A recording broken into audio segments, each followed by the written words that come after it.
All right, ladies and gentlemen, apologize for the slight delay on getting started with this 2 p.m. squad here. Local time, 3 p.m. Eastern for the PBA LBC National Championships. We will have Tim Foy joining us in the booth in Game 2 through Game 5. So if you want to ask some questions to the player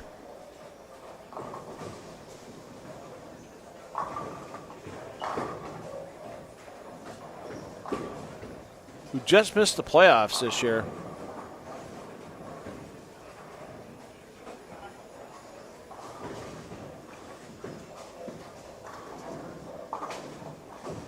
Or didn't miss the playoffs, just missed a bye in the playoffs. But a great season after coming out of the PBA Tour Trials last August. And then made his way into 5th overall in points. Solid season, best season of his career for Tim Foy Jr.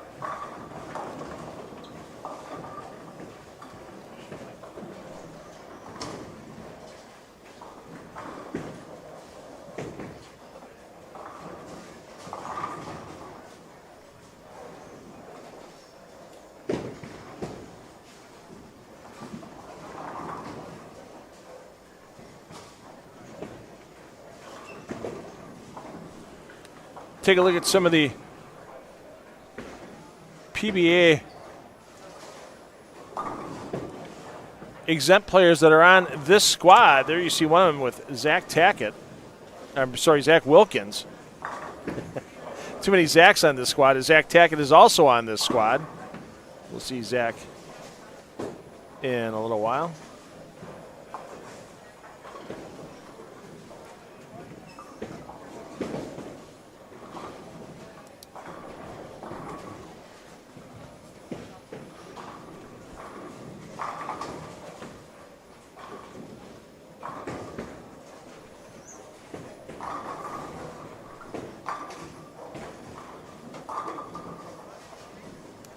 Down on 23 and 24. There's the better half of the Tacketts, Natalie Tackett, bowling with her husband EJ today.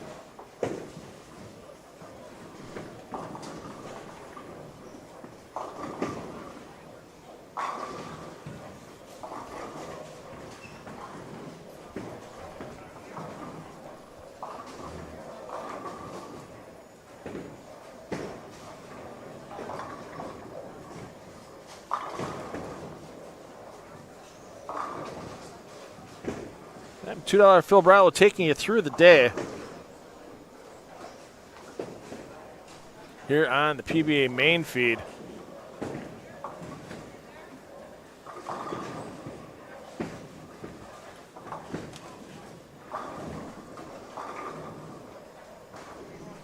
Now let's get you over to AJ Chapman, gentlemen, who's kind of have to join us in the booth before he's bowling today.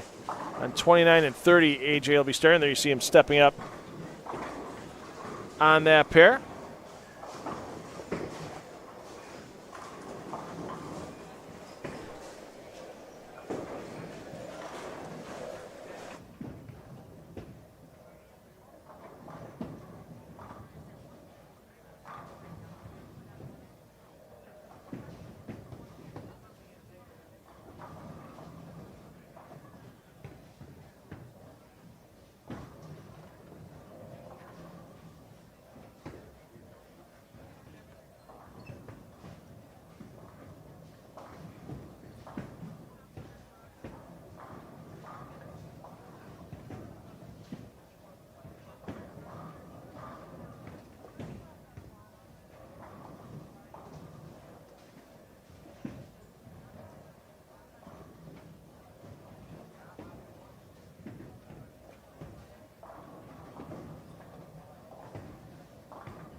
All right, about 2 minutes of practice left, and then we'll introduce you to all players in the field. And once again, we will have Tim Foy Jr. coming into the booth starting in game 2.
PBA LBC tournament bowlers, your 10 minutes of practice is now complete.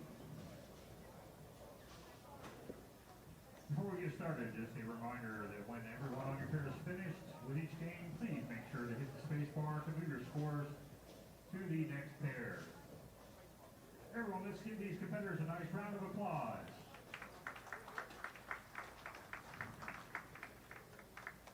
Good luck and good scoring.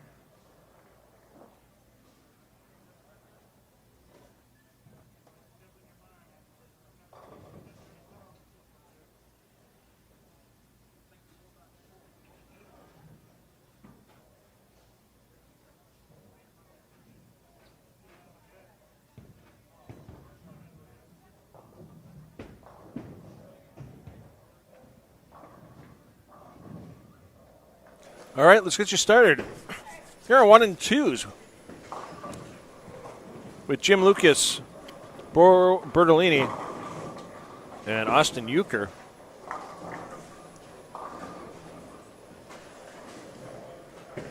Along with Michael Phillips rounding out that foursome.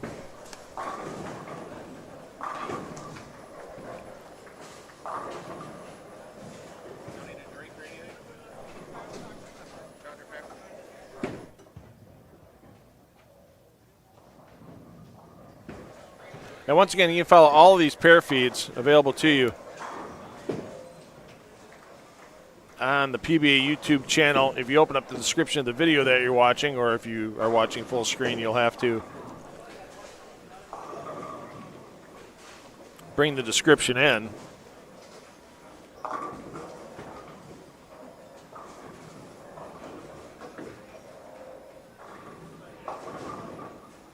And then you'll see all the pair feeds available to you on today's squad.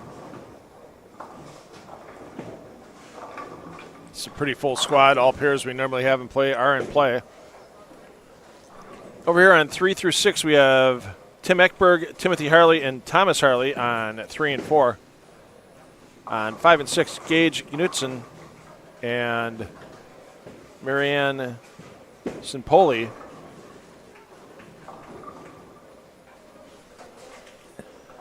David Lubinsky, late scratch. Noel Vega, late scratch. Noel, hopefully your injury isn't too bad. And we'll get you back out on the lane soon.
Thanks for the note in the chat about EJ Tackett's pair not having audio on that pair feed. Unfortunately, can't fix it in the middle of a game. So we'll get that fixed after game one. I don't want anybody missing action. It takes a couple of minutes to fix that situation. Thanks, Michael, for the heads up. But we'll get over and get that fixed after game one. So thanks for bearing with us on that audio issue, but we'll get it fixed for you. Just don't want anybody missing a shot or two if they're specifically watching EJ on 23 through 26. I mean, if you're looking for any of the three pros that are on this squad, we haven't gotten to them yet. They're up on the high end here in game one with EJ Tackett on 23 and 24, AJ Chapman on 29 and 30, Zach Wilkins on 33 and 34. But we want to make sure all of our players that are here, this squad, get their proper introduction. Now over to lanes 7 through 10. Matthew Staniger, former Peterson Classic champion, along with another Peterson Classic champion, Ryan Kohlmeyer, bowling with Michael Bankert, Benjamin Caldwell. Of course, the Peterson sister tournament to this PBA LBC National Championships. This year, Peterson being held at Bolero Vernon Hills. And a couple of baby 1600s on their way. Nothing like what Staniger shot back in 2022 when he posted a 1792 total to take down the title when the Peterson was at Bolero Wauwatosa.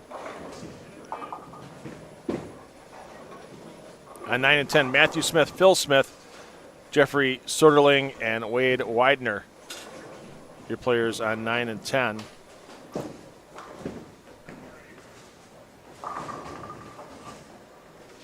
That will be reset to a spare, or an open frame, pardon me, instead of a spare for Caldwell. 11 and 12 not in play this squad. 13 and 14. Matty Phillips, Robert Vader, Henry Vader, Brendan Malash, some solid players out of Central Wisconsin on that pair, if you want to keep an eye on some of the young and upcoming future superstars.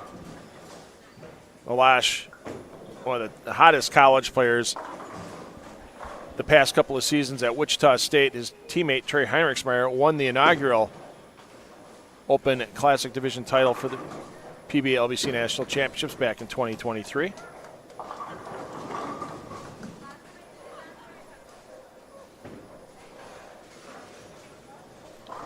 And once again, all these pair feeds available to you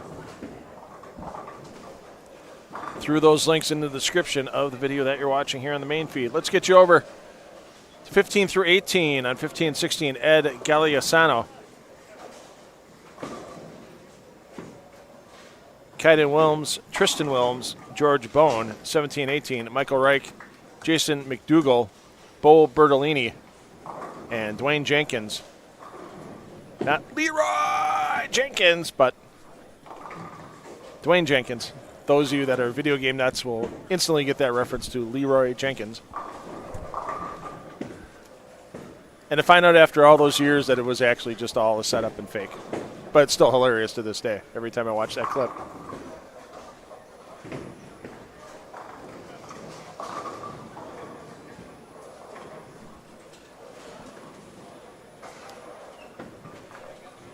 Over on 19 through 22, Ben Kiesler, Lyle Schober, Isaiah Armstrong, Mike Tomeo. Your players 19 and 20. On 21 and 22, Marcus Olin, Tyler Hildreth, Andrew Fisher, Scott Sheets. Your players on 19 through 22.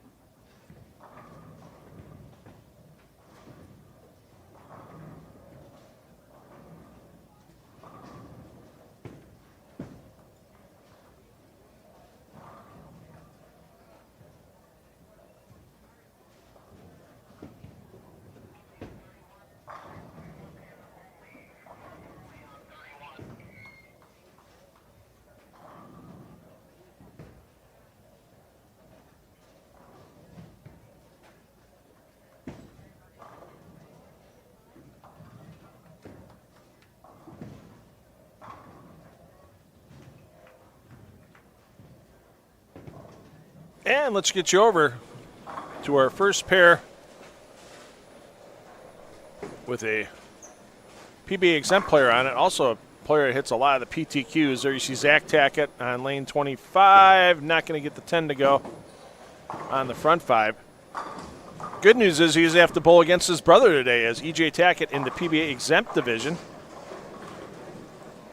Spare front 5.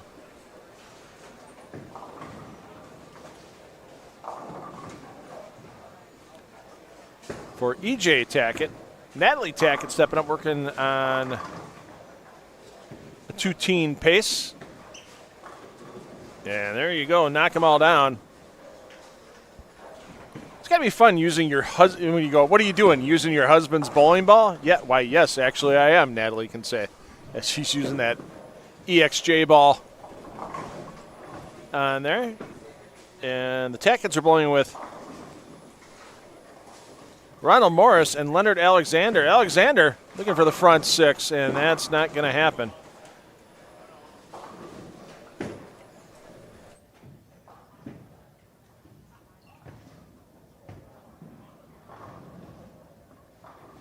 Missed my arrow there.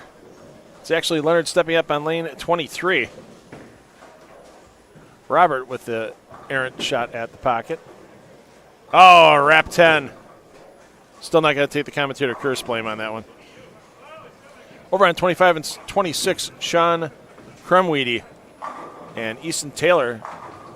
Easton, fine young player out of the greater Chicagoland area. Bowling on the same pair with Zach Tackett and his fiancee, Kayla Crawford.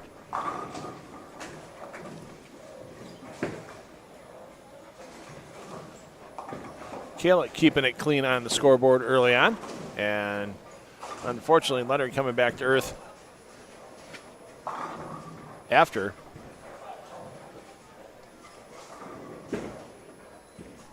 The open frame.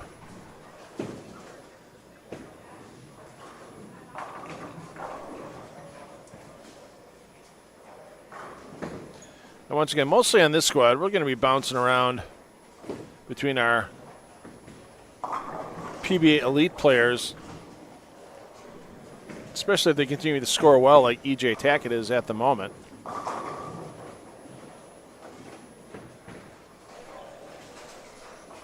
And we'll get over to our next PBA exempt player on 27 through 30. There you see A.J. Chapman.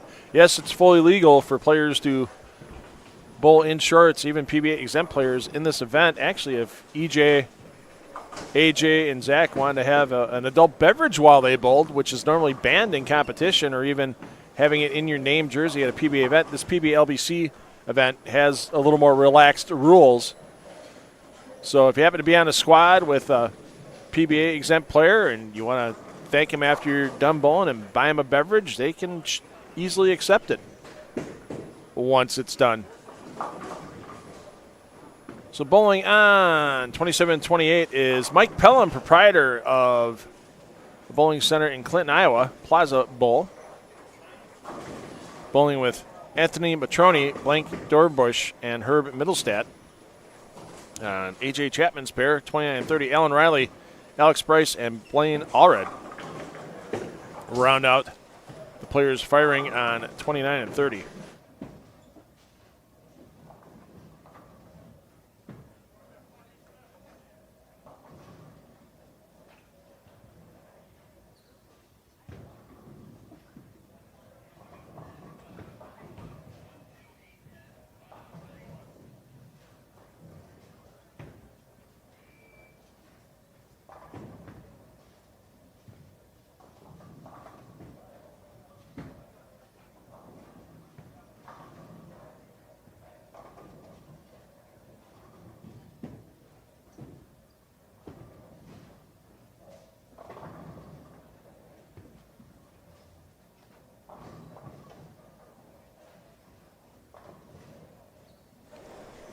I got a feeling we're going to see a pretty awesome spare conversion here.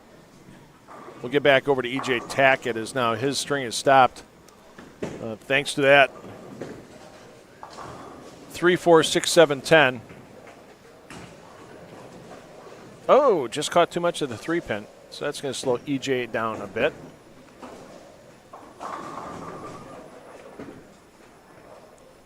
And let's get over to our final pairs in play with our final PBA exempt player, Zach Wilkins.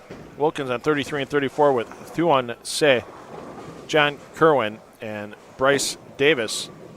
31 and 32 is Jason Utter, Melissa Utter, and David Hochstetter for your players on 31 and 32. Wilkins clean with a 3-bagger.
So thanks everybody that's joining us this afternoon. I'm sure it's probably getting to be a real warm one where you're at too. I think the heat index outside of Bolero Mount Prospect right now is about 172 degrees.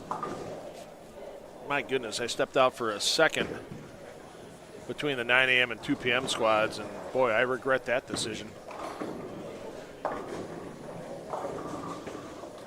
Had to reapply deodorant every inch of my body, I think, after that happened.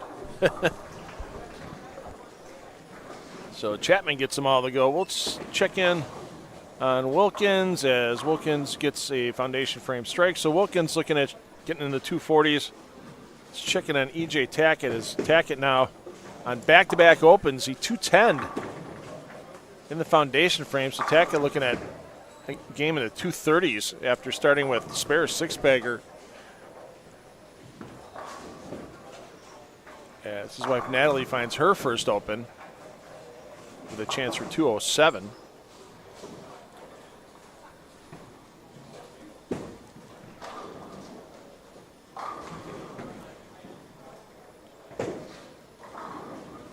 Let's check in here. That is a combination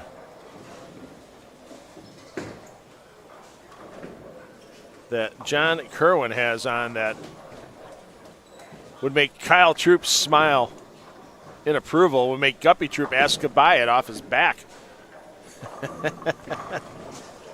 Kyle Troop, currently our leader in the PBA exempt division, with a total just shy of 1,400 for 6 games.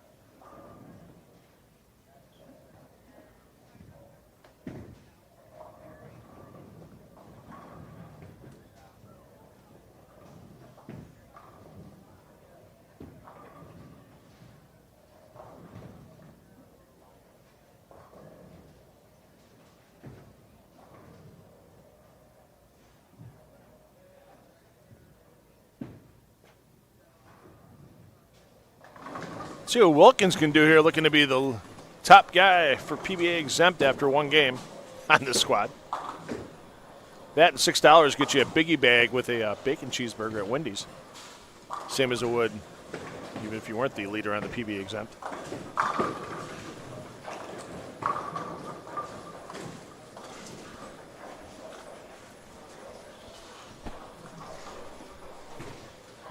Leader in the Open Class division, that pace was set Tuesday night by Weston Griffin, as Weston used back-to-back 300s in games 2 and 3 of his 6-game qualifying block.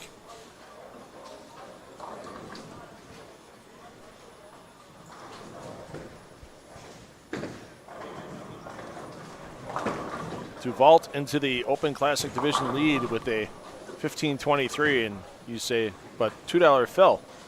You said a Tuesday night squad. Yeah, it was actually a special squad that was held in conjunction with the PBA Junior World Series of Bowling that was held here Monday through Thursday of this past week. So to give some of the youth bowlers, along with their parents and family members, a chance to bowl the LBC while they were here, they had that special squad Tuesday night. It was fun to watch. Several families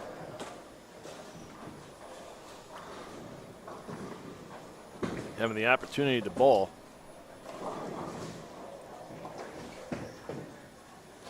E.J. Tackett finished in the 220s that game, struck first ball of the 10th, but failed to pile on after a 10-pin in the second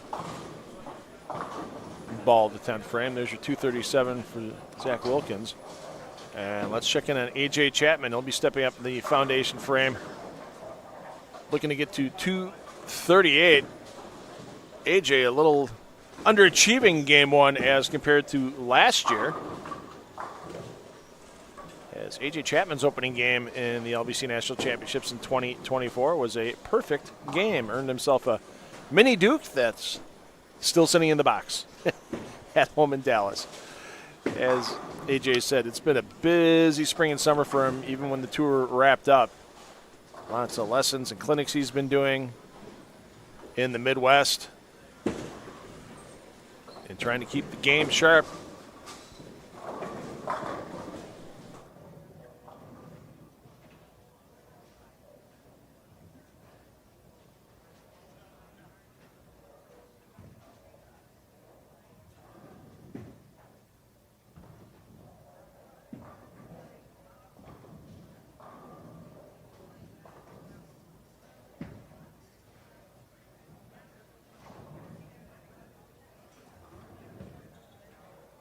So your player movement, if you're following players like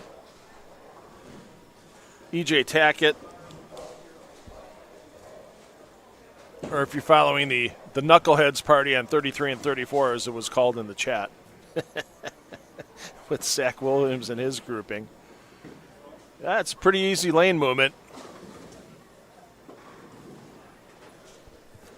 Here in the end of the first game. Skip a pair, land on the second.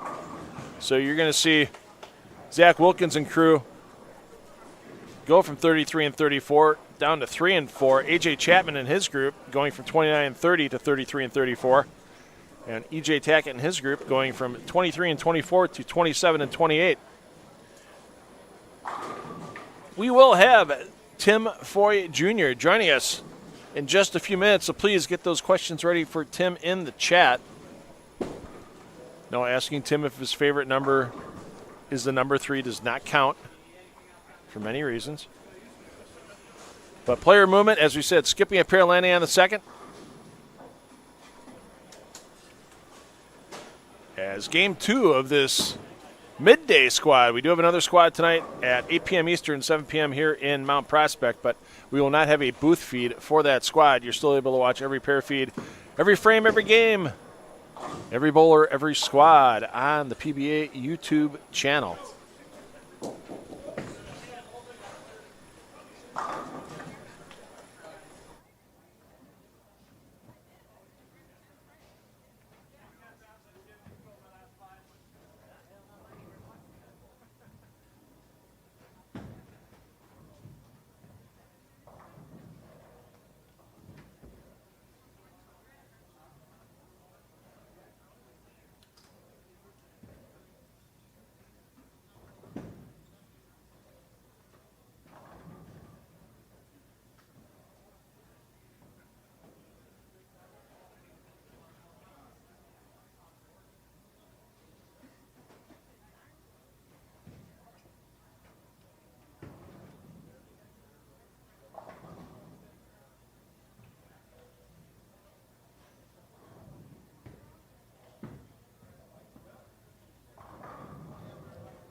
All right, joining me in the booth, as promised, Tim Foy Jr. How was the trip in from Delaware, Mr. Foy? I came in yesterday, so it wasn't bad other than I think all of Ohio, I feel like, is under construction. Yeah, I hit that earlier this year for a regional in Cuyahoga Falls, and yeah, you're not kidding. Even the tollway is down to 1 lane in some spots. I'm like, you're a 3-lane tollway. How can you be down to 1 lane? What the hell is going on with that? Yeah, the GPS I use at one point in time, I like to use Waze, and it'll tell you if you're in traffic. Like, it'll estimate how long. I had one that was a 37-minute wait. Oh, jeez. Yeah, I wasn't pleased. I like using Waze just on the basis of it tells me where the cops are. So, Hey, I mean, that's nice. That's nice. you know, that's your brother helping your fellow brother out there when they tell you that. Because no reason. There's no reason on the Ohio Turnpike that you can't do 90 in most spots in the rural areas. Yeah, I agree. So, and I actually was passed by a truck this past March, or past April. I was passed by a truck doing 90. I saw a truck. It was like an 18-wheeler that was in the median grassy area. Yeah. And it was on its side. But the cab of the truck, it was just the actual like trailer part. It was Okay. laid on its side and it was just laying there. It looked like it had been there for, I guarantee it probably been there for months. Or like, if it fell, they got the cab out and they're like, we'll just leave it, I guess. Yeah, it's empty. Screw it. I It's think done. it was. It's done. So, let's see. In the chat, if you got questions for Tim, make it happen. Man, number 5 in points this year. Yeah, That was freaking impressive. it was kind of, No doubt. it was definitely a wild year. I felt like every couple weeks I had to change my goals from what I started from what the goals were at the beginning of the year to what they had to be at the end of the year. I had to change them immensely because by the time we got out of this area of Chicago, I basically reached all my goals. Yeah, you had a good week up in Vernon Hills. Yeah, you could say So, that. yeah. 2 events, 2 shows. Yeah. That was pretty good. And then, obviously, not rough weekend, but quick weekend. You're here, you're bowling tomorrow, 11 a.m., and then probably heading right back home once you're done bowling. Actually, no. So no? I'm Okay. going to I go to nationals next week. Oh. So instead of going home, because I like to, if I can drive, I'd rather drive than fly. So instead of driving home to be home for a day or two to drive 20 hours to Baton Rouge, I'm actually staying in the area. I'm going to go to Michigan. There's a couple sweepers during the week, so I'm going to bowl those. And I'm going to come back down Wednesday, hang out with my buddy Kevin. Okay. He's got a sweeper at his place. I'm going to bowl that. And then while I'm in Michigan, I'm going to see my buddy Eric Krause. Yeah. We're gonna fine tune the swing a little bit because I haven't done a lot of bowling since the season ended, so just want to fine tune it, get it back in line, and then head to nationals. Is Eric based out of Lansing, or where's he based out of? He's up in, I don't even know. I've never even heard of Somewhere. the So I thought like for some reason like Lansing or I think it's that general area. or Jackson comes to mind. Yeah, I can't.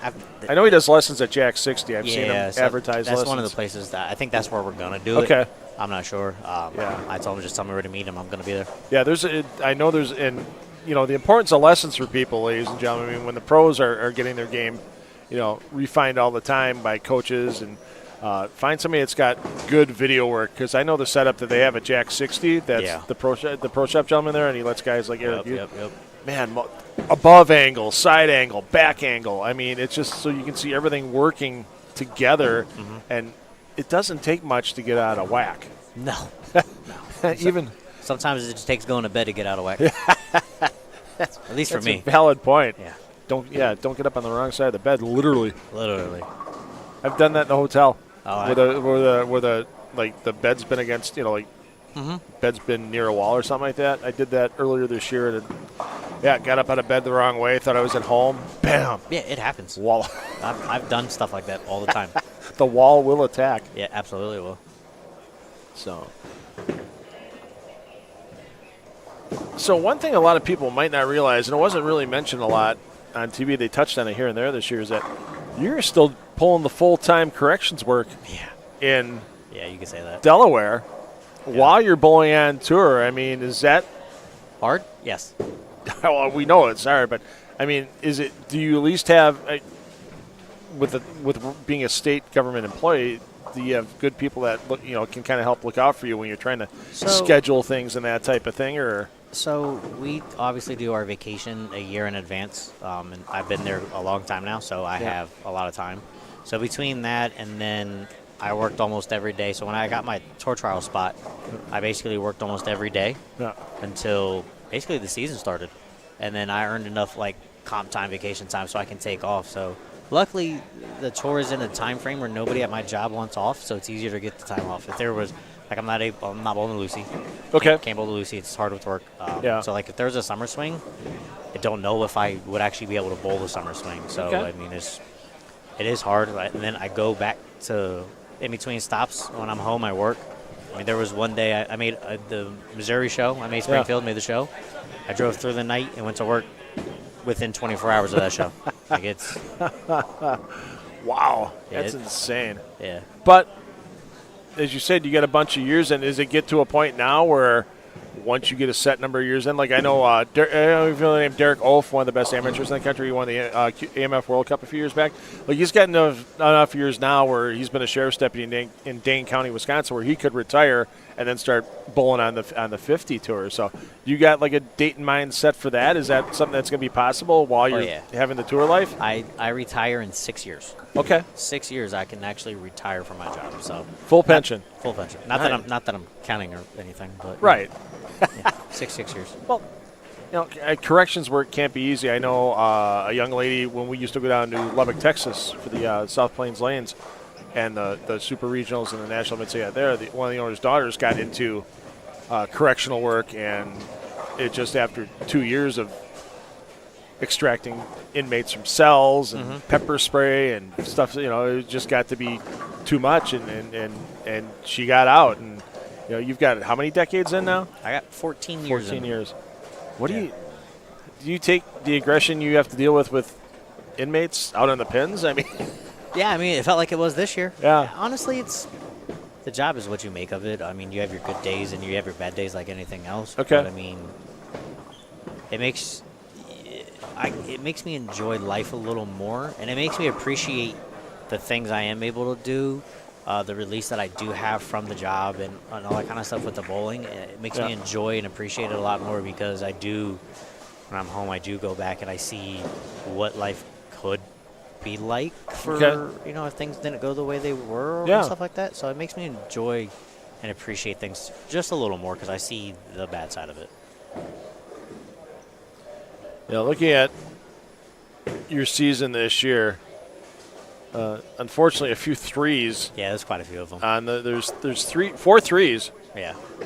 Great on your video poker deal. Bad on your PBA resume. Oh, I shouldn't say bad on your PBA resume, obviously. I mean, you finished 5th in points. You had a 6-figure income year from the PBA. Yeah, it was on that. I mean, it stinks because I didn't win this year, and obviously you want to win every year, but realistically, the last few years I was like, oh, I want to win. But there's a difference between wanting to win and actually believing you could win. I never made shows, so how could I win if I couldn't even make shows? So it was nice to be able to put myself in. It got to the point to where this year, like, I truly felt I was going to win. I truly felt like I was going to win this year. Unfortunately, breaks went other guys' ways instead of mine. But, I mean, that just means it wasn't my time. I mean, it's nice to hear a lot of guys say that it's not if I'm going to win. A lot of the guys out here on tour, they're saying it's when. So that is nice that the guys on tour even believe that I'm going to win.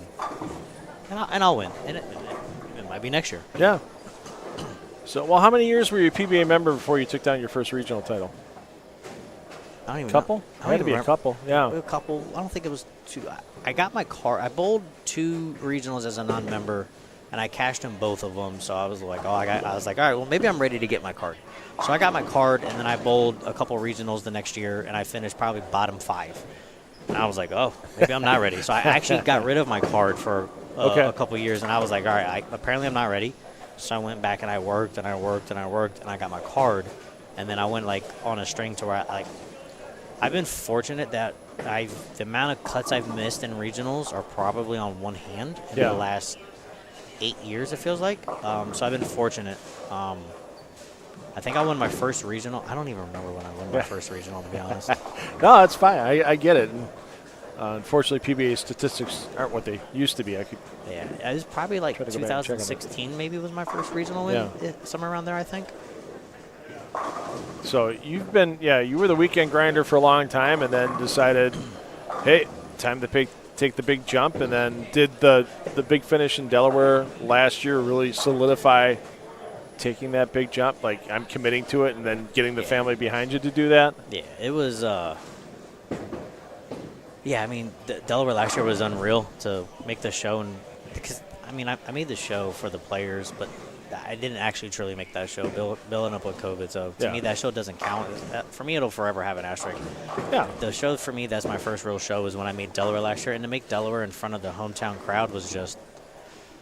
Man, I don't know if I could have dreamed up anything better to win in a Game 7, the last one bowling, and all that kind. I couldn't have. The only thing that would have made that better would have been to win in front of the home crowd, but just to be able to bowl on TV was the last year, 18 months of bowling has been unreal for me. They won an Eagle last year, the exemption trials, the season I just had. Like I don't even know. Even the regional tour last year was. I won 4 times last year in the East. Yeah, you player of the year, weren't you? Yeah, player of the year. So it was just, I don't know what's going on. Maybe I signed my soul to the devil, and if that's the case, I want to let him know I want to re-ink up the contract at the end of the year. Natalie Tackett with a double on the board. The better looking Tackett. Zach? No, Natalie. Oh, Natalie. Yeah, Natalie, the better looking Tackett. Oh, absolutely. So,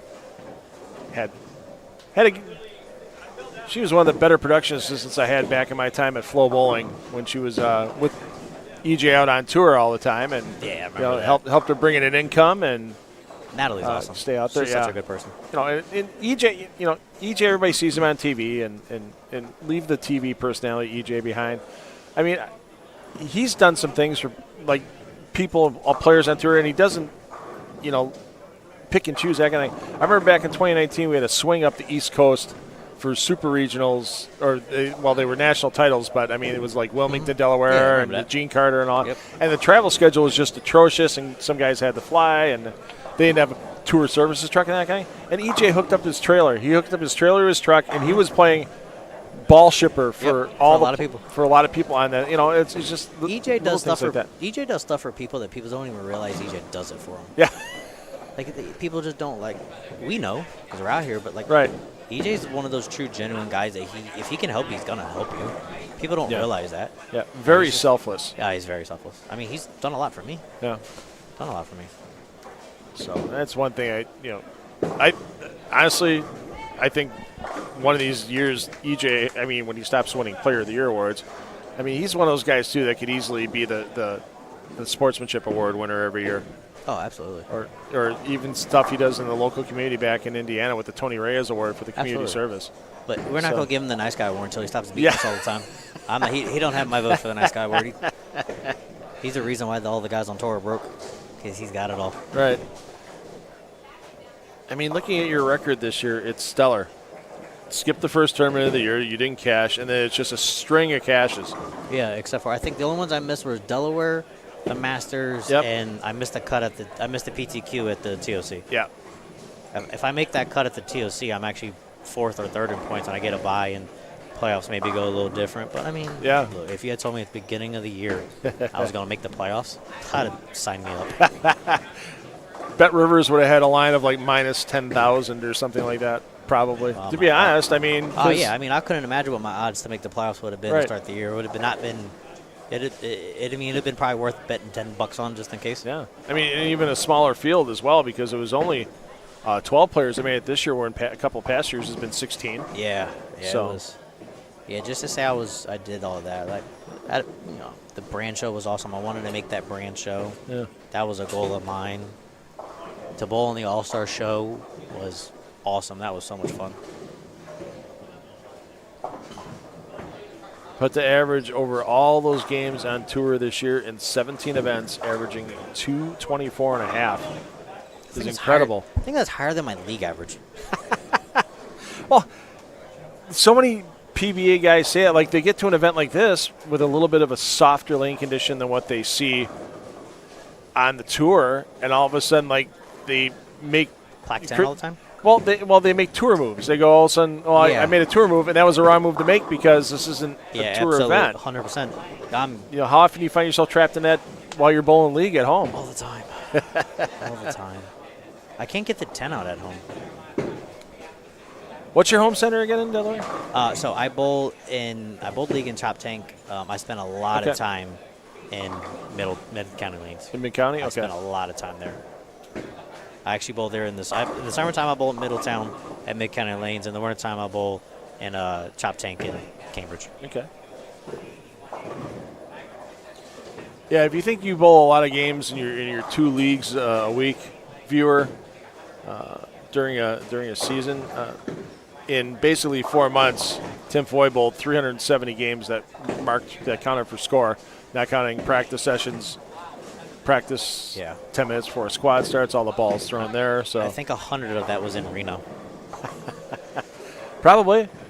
With all the match play brackets and all that stuff. I'll tell you what, if you go long in the World Series, your body, you are exhausted. I remember in 2017, Stu Williams had a phenomenal World Series, and that's when they had 4 patterns. Mm-hmm, and he had 116 games in before the match play rounds. Yes. It was just insane. Yeah, because you figure we had, 4 patterns this year, and it was 12 games a pattern. Yeah. Plus match play. And then we had either 8 or 16 games of the cashier's round. And then I think we had 16 games of round robin before the show. It was definitely a grind. You earned the 5 guys who made the World Series show definitely earned it. Yep. Have you had good success in Reno before? In any event at the National Bowling Stadium. Yeah, the COVID year where we had the U.S. Open and the Masters back to back. I made a deep run at the Masters. I think I was like top 8 or top 12, and then I made match play at the U.S. Open like that following week. So that, and I bowled well when the RPI's there. I bowled well. Okay. So I don't mind the stadium. You missed the RPI now that you're not eligible anymore? I mean, it's like $15,000 or $20,000 up top. I mean, like I would like to be able to. Because you had 3 years in a row in that event, if I remember correctly. No, I bowled 2. I've only been eligible for the last for the 2 ones for the second one at South Point, or the last one at South Point, and then the first one at or Reno. something like that. Yeah, I think, and I made deep runs in both of them. Yeah. Or however many I bowled. It might have been all 3. It might have been 3, but I know I made deep runs in. I think 2. Round of 8 is I think the worst finish I had. Oh, geez, yeah, that's in it. So I mean, like I made some deep runs. I felt like last year I was probably one of the favorites. I felt like going into it to try to win it. I mean, Manny bowled phenomenal. He definitely deserved it. Yeah. He bowled amazing. But it's cool to say I'm not eligible though, because of the year. Yeah. Well, EJ trying to salvage after a spare front 6 the first game, ended up at 220. Now looking to get 248 here. He'll bowl 240. He's EJ.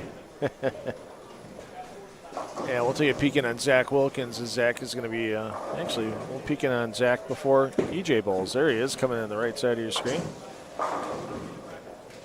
10 back. Is Zach one of those guys you can kind of follow, look at, and see if things are not going right for you at the moment, where Zach might be playing what he might be using to kind of maybe get a new read, or is he pretty dissimilar to you?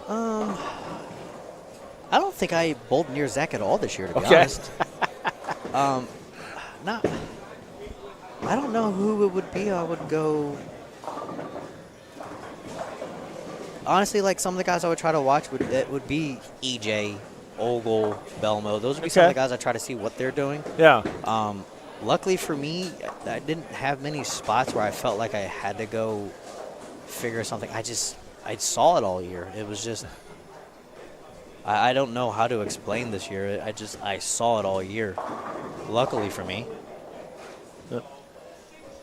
I was fortunate enough that I made the right moves, made good ball changes. We have some really good ball reps. They definitely help a lot. Who are the Brunswick reps this year? I know Jason Wojnar. We have Wojnar, Mike Wolf, and Dino Castillo.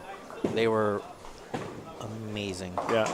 I mean, I don't make the Springfield show. Wolf sat behind me in the round of 8 against Andrew. I don't make that show. If one of them's not back there. Yeah. It would have. If it had been any one of them, I would have definitely made the show. Didn't matter to me which one it would have been. But Wolf was the one that just was back there, and I don't make that show without Wolf. He made a ball change that I never would have thought about in that match against Andrew. My mindset, the ball progression was the other way, and he had me go a different direction, and I was like, well, you're seeing it better than I have, so it just worked out. So. And now we saw EJ the first game do kind of the similar thing that Chapman's done here, except Chapman went light and now high after making an adjustment, and then EJ went high light. And is that maybe one of those cases where don't do a tour move? Yeah, probably. When they see something happen. Well, and they hook so much here. Yeah. Yeah, the front's definitely, even with 31.25 mils in the pattern, that ball can eat through that in a hurry. And it probably feels like it's really 25. Yeah. Oh, and this 33 and 4 pair, I remember from trials. That pair, I think, hooks probably 5 or 6 more than any pair in this building when we were here for trials for that day. I do remember that. Yeah. Let's check in on Wilkins as he's going to try to polish off 237. That's not going to happen. Oh, that's a beautiful 9 count. That could have been 6. Kayla Crawford with a solid start for the ladies. 211, 250, or 205, so it's not a bad start. Not a bad start at all. Zach Tack at 462 after 2. EJ is looking to get to in the 460 range as well. So friends blowing up your phone because you're on the. Yeah. Well, that's the thing. It's kind of funny that people don't get a chance to know you, because back in the day when we had extra frame and then the days of flow bowling, a lot of the events were 2 squads, so we could have pros in there, that type of thing. But now to make sure things stay pretty equitable for everyone on the national tour, I mean, the regionals still, a lot of them have A squad, B squad, or even A, B, and C. But yeah, bowlers, bowling fans don't get to hear you during the middle of a tournament because there's everybody's on the same squad. Hit the rack on 30. Oh, that's that rack came down in the middle of the approach. Yeah, one of my friends just texted me talking about their success in Reno, how mine can't compare to theirs, and yeah, they're right. You got some good friends when they listen and take jabs at you. And that wasn't even, I don't even think it was that bowler's 10th frame. Let's look over on 31. Yeah, it wasn't even the 10th frame. Sometimes, you get a rack that resets or whatever. Because some of these machines, every now and then I've noticed, these ball returns, sometimes when you hit the reset button, the button will get stuck and you don't realize it. Yeah, and then it'll re-trigger. Yikes. So EJ goes off the sheet, gets 248, so he'll be at plus 68 for 2. I told you EJ was going to bowl 240. Yes, indeed. The man is a prognosticator. So if you got questions for Tim Foy Jr., throw them in the chat. We're going to take a little audio intermission here because players are changing over. And we'll be back game 3 momentarily.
And we're back with Tim Foy Jr.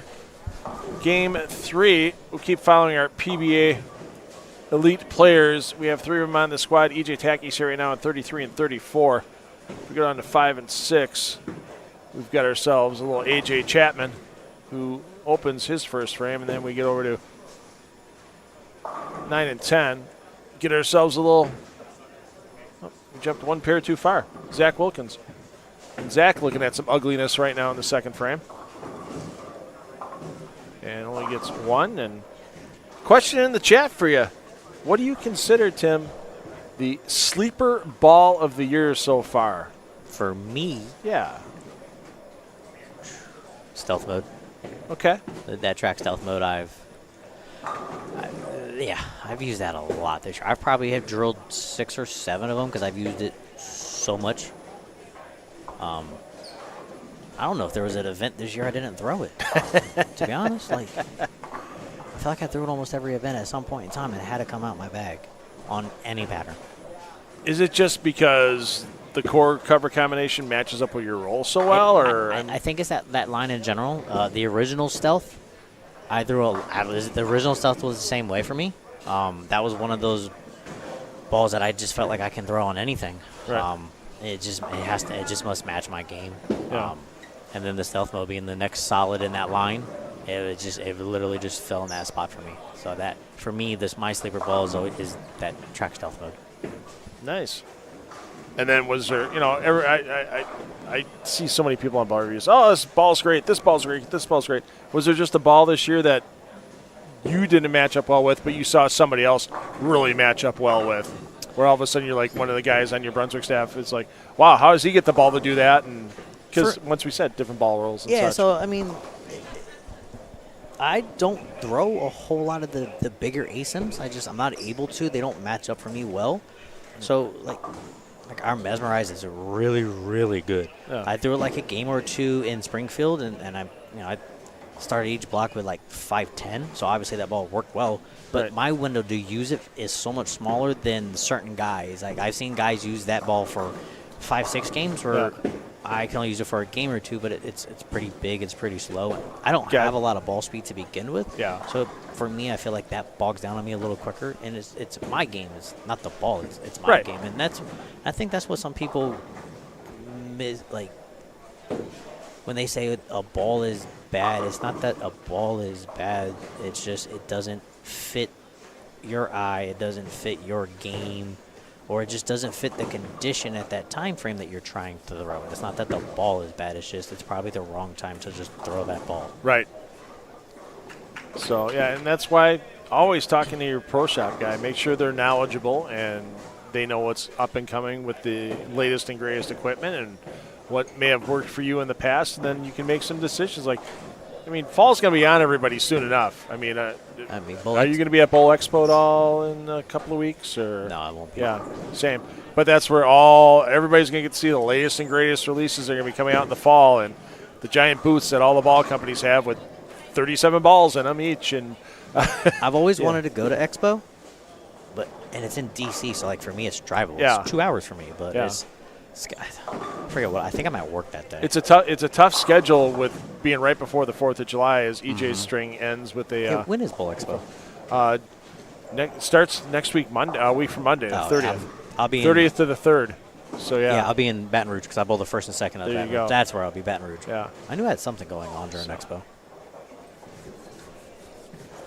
So yeah, it's always neat to see all that stuff, but then I just go, how do you follow?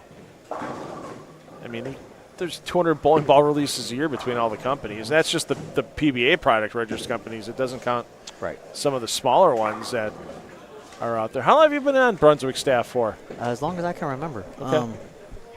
Probably 10 years now, to be honest. Yeah. I mean, it was always Brunswick was always the dream for me.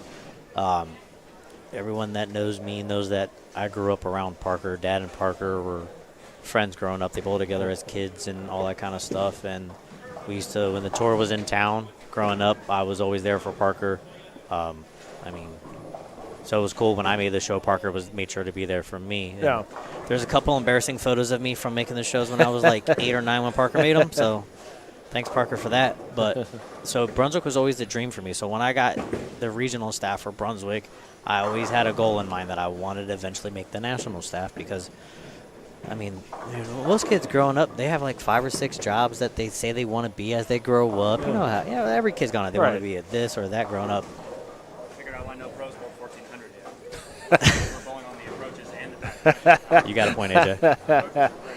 But for me, I always wanted to bowl. I never had another job. I never said I wanted to do this or that. It was always I wanted to bowl. And I grew up, I wanted to be like Parker, just right-handed. Yep. I still would take his career any day. No doubt. Actually, it was Tuesday night. I'm running around here during the LBC squad they had in conjunction with the PBA Junior World Series of Bowling. And all of a sudden, he's like, all of a sudden I hear, what, you can't say hi? And here's Parker up on the high end. It's like he's everywhere. And all of a sudden I look like a night or two later, all of a sudden I see with Leslie posting, yeah, the boys in Parker are bowling in Pensacola this week. He's everywhere. Literally, he was at the Senior Masters. Yeah. He finished second. Yeah. And then, like, 2 days later, me, him, and a couple other guys were at a PJBT doing a Pro-Am. Right. And I'm like, you were just in Vegas. Like, do you own – he might own a jet. He's got to have, like, 10 million mile status with Oh, whatever airline he flies. I can't even imagine what kind of status he has. Every pilot knows him when he walks on the plane. I did feel cool at the PJBT this past weekend at the Pro-Am. We had a Q&A session, and it was a bunch of, obviously for the youth or whatever. And, Parker likes to take jabs at my height, which rightfully so. I'm not exactly the tallest guy in the world. So I made sure to ask everyone a question. I asked all the kids a question to raise their hand. I said, how many of you have watched Parker bowl on TV in person? Live. Mm-hmm. Nope. Yeah. No kid raised their hand. Yeah. Couldn't believe it. And I was like, how many watched me? And everyone rose their hand. So I went to Parker's like, hey, I think, hey, buddy, I think you're a little older now. Yeah. I was going to say, it's got to be 10 years since 9 or 10 years since Parker last won on tour, and that was on the Cheetah World Series of Bowling. Yep. And I remember watching Justin and Brandon fight over who got to hold on to the fake check. Yep. Yeah, While that was there. the last time I was taller than those two, by the way. Yeah, has Brandon stopped hitting? Growing? What's he now, like 6'7"? No, I think Jeez. he's like 9 feet tall. Yeah. I think every time I see him, he gets taller and taller. Or I'm just getting shorter and shorter. Can work either way, no doubt. Probably both. Yeah. Here we go. What is your favorite non-PBA tournament to bowl in every year? I'm going to take the USBC Open Championships out of that as well. I mean, you got the Eagles, so, I mean, I know it's a favorite. You definitely have an Eagle out there. Man, my favorite non. So there's two. One, if I do just for fun, is the PJBT weekend. They do an adult junior tournament after the Pro-Am. That is always a fun weekend for me. I have so much fun. It's great. So the PJBT, and then there is, man, what tournament do I like to bowl? And then so in December every year, unfortunately, we lost Michael Marcus years ago. Yeah. So that Michael Marcus Memorial, it's a great event, great area, great people who run it. And then the cause, I mean, who it's for, Michael is an amazing guy. So that's another one of my favorite events.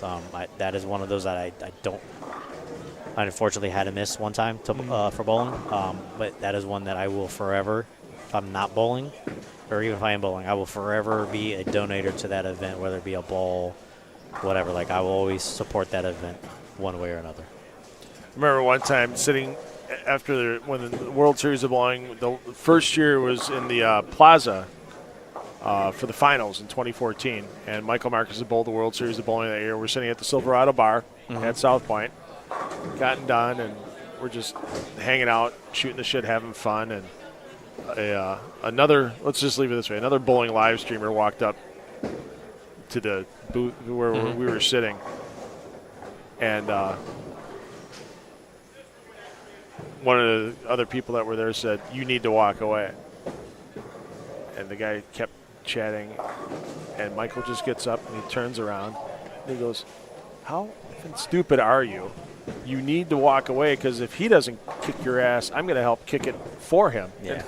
I mean, that was a guy that always had somebody's back and Oh, yeah. and He stuff like absolutely that. Yeah, and funny as all get out. Oh, he was hilarious. Yeah, me and everyone else in this world definitely lost a good one. Yeah, I mean, I met him 5-6 times over the course of, like Coldwater. He'd come into Coldwater, Ohio, and he'd bowl that super regional, or Yep. and just only met the guy 4, 5, 6 times in my life, but left such an impression. And to hear that, wow, he was gone. It was just Yeah, that was definitely insane. a heartbreaker for people. Yeah. You could tell Zach's having an issue. Zach's knees bothering him. It looks Yeah. like. So let's get back up, check in on Mr. and Mrs. Tackett. As Natalie trying to play catch up to her husband. Not happening in this game. Come on, Natalie. Everybody. I'm rooting for Natalie in this one. Absolutely. Somebody's got to take EJ out. That's right. EJ's won enough this year. Right. Let somebody else win, buddy. So EJ last year installed the cubic AMF edge string pin setters in his center that he owns with his family in Bluffton, Indiana. And then he came up to Wisconsin, another center that installed it at Foxview Lanes, and they had a couple of what they called research regionals, test regionals, and then EJ won that one after losing to Kyle Troop in his own center. Let's get opinion on string pins. I mean, I know EJ is a fan, not just as a bowler, but as a businessman, that type of thing. Have you bowled on them? What's your so we did the All-Star show on them. Yeah. I don't mind them. I don't. Well, look, everything's got to evolve. Every sport evolves. Why not ours? Yeah. That's my mindset. I'm going to bowl regardless whether they're strings or free fall. Look, you get weird hits in free fall. You get weird hits in strings. They're just different. I mean, they're still so new, and I imagine there's going to be changes made to them to make them better and all that kind of stuff. So they're only going to get better. And look, let's be honest. We're losing a lot of centers. So if a center could put strings in to save the center, I'd rather see a center with strings than a center close. Yeah. So I'm for them. I'd like to bowl like an actual whole tournament. Outside the All-Star show, I've never bowled on strings outside of that. So I would like to bowl an actual tournament. We have a regional coming up in Pennsylvania on strings that I'm not going to be able to make. But I mean, if I built a center brand new, I'd probably put strings in. Yeah, I would be the same way, and especially with, as you said, the improvements. I bowled years ago. It was an outing that my wife's work had at a place that had the carnival strings, as it's been called by people, and it was just. I watched a guy who bowled once before in his life make the 710 twice in 2 games On strings? on the carnival strings. Wow. On the other ones. Now, if you ask EJ how many 710s have been made in his center since he put him in, I think there's maybe been one, and it wasn't him. We saw Kevin McCune make the big 4 in that regional there last year, but then again, you're talking 30-mile-an-hour nuke. Kevin doesn't count. We literally Kevin Big Ford in Woodland at the U.S. Open, and it was against Belmo in their match play round, and Kevin Big Ford and everyone knew. Off his hand, we're like, oh, we heard you make it off your hand. Like, Kevin isn't fair. Yeah. I mean, I'm glad he's on my team. Don't get me wrong. Yeah. Oh, let's got a couple more questions in the chat here for Tim. Who's Tim's idol besides his favorite police officer and any bowler he knows? It's from Doug Mumford. Oh God. I love when friends get in the chat and stuff like that because I could ask those questions. I'd have no idea. I know this is going to be funny. Doug, the reaction. All I gotta say is, Doug, go to work. I think you have someone to arrest or something. Go to work. My idol would be Parker Bone. That's my buddy Doug Mumford. We bowl together. Well, we don't bowl together much anymore. He doesn't really bowl anymore, but. Or at least he thinks he bowls, but I don't count bowling. What he does isn't really considered bowling? I don't call it bowling, no. No, not after his comment, no. But no, so my idol growing up would be Parker. Sorry, Doug, it's not you as much as you would like it to be you, buddy. But no, my idol was definitely Parker Bone growing up.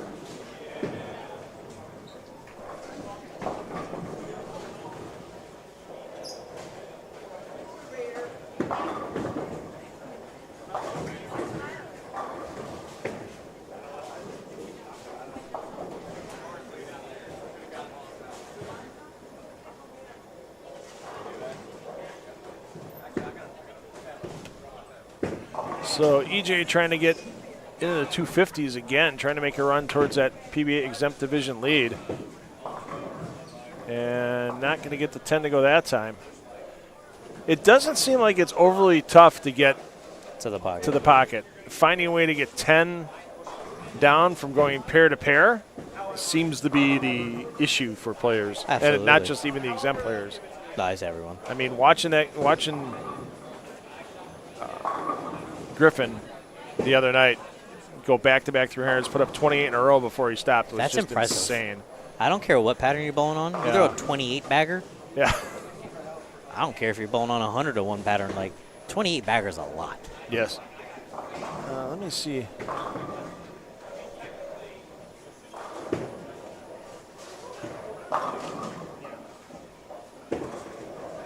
If I can pull, yeah, I can pull this up here. Let's do a little magic.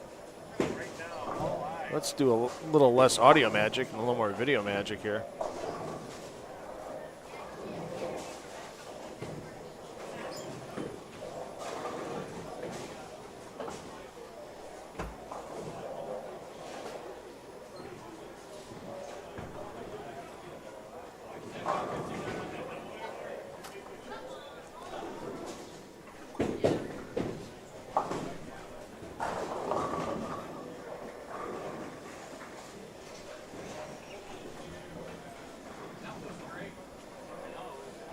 Watching this behind the scenes work is actually pretty cool to me. So let's go back to Tuesday night here. We're back to Tuesday. There's Weston Griffin.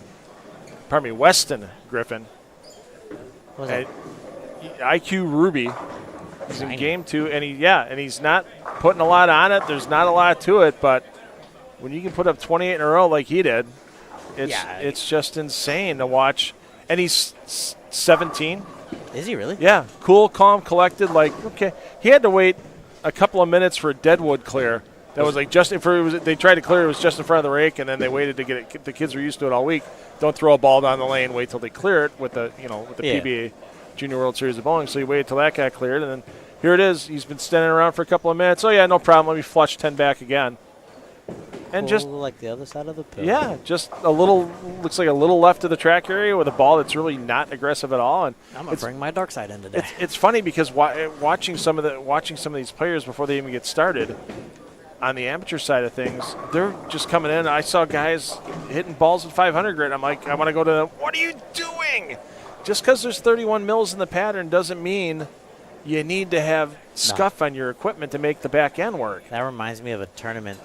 There's a guy back east, Greg Tack. You can't trust him with a oil machine because he's so smart, and his patterns are they're so hard. I saw one he wanted to put out. He had it on Facebook a couple of days ago. It was like 90 mils in the pattern.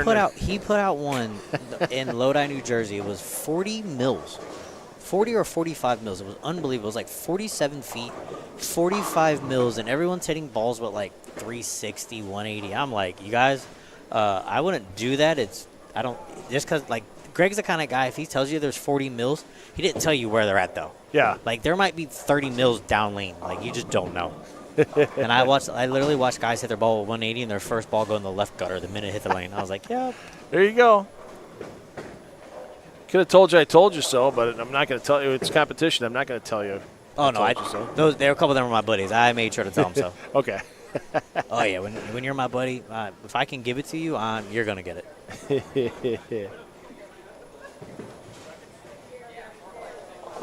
So let's see. AJ Chapman's still having some struggles. He's got a 3-bagger this game, but opened the first frame. Only has him at 2-0 pace, 228 max. So, are only guy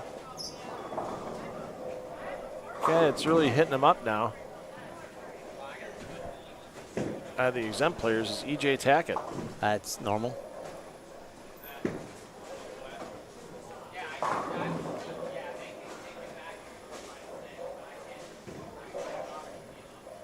People are more surprised when EJ bowls bad than when he bowls good.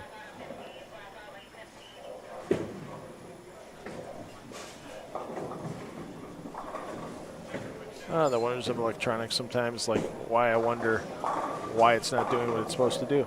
Whoa, that's... Is that Cam? Oh, my God. Gotta love Cameron Weir. I always had a good relationship with Cam when he was on tour, but that needs... Oh, my God. Wow. I'm getting ready to text Cam. Oh, my God. Tell him Phil Brilo, $2 Phil came this close to putting that picture on the YouTube feed from the LBC. God. If you're friends with Cameron, just go to his Facebook page. Please go to his Facebook page. Love you, Cam, but you got to get a little more tan before you start throwing that out on everybody.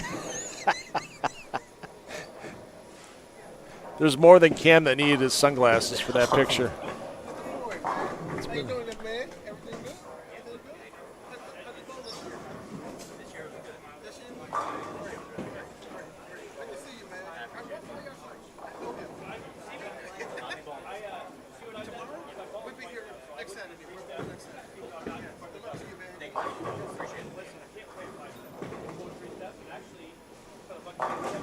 I still haven't got used to that kind of stuff yet.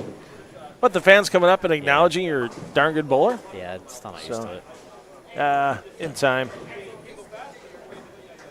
I'm You would think with all definitely the- appreciative of it, that's for sure. Yeah, you would think with all the times you were on Parker and saw that you know what it's all about. But yeah, I guess when it's being directed personally at you instead of your idol, Yeah, absolutely.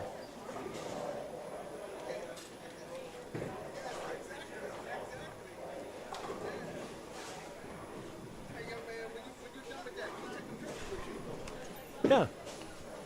Well, hey, why don't we take a little breather then? Okay. You get a fan that wants to talk to you. I got some stuff I got to do. Yep. Yeah, we'll come back with Game 4 and Tim Foy in just a couple minutes.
All right, wrapping up game number 3. We're into game 4.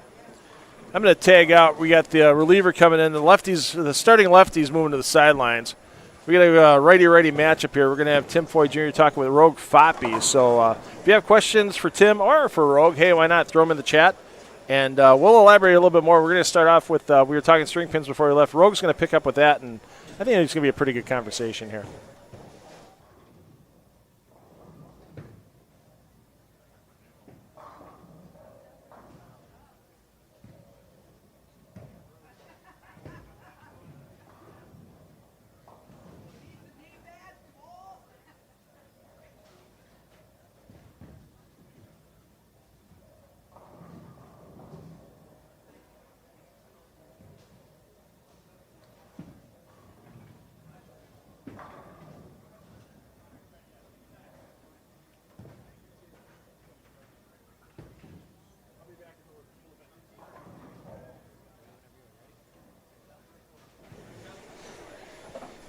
Alrighty, we are back.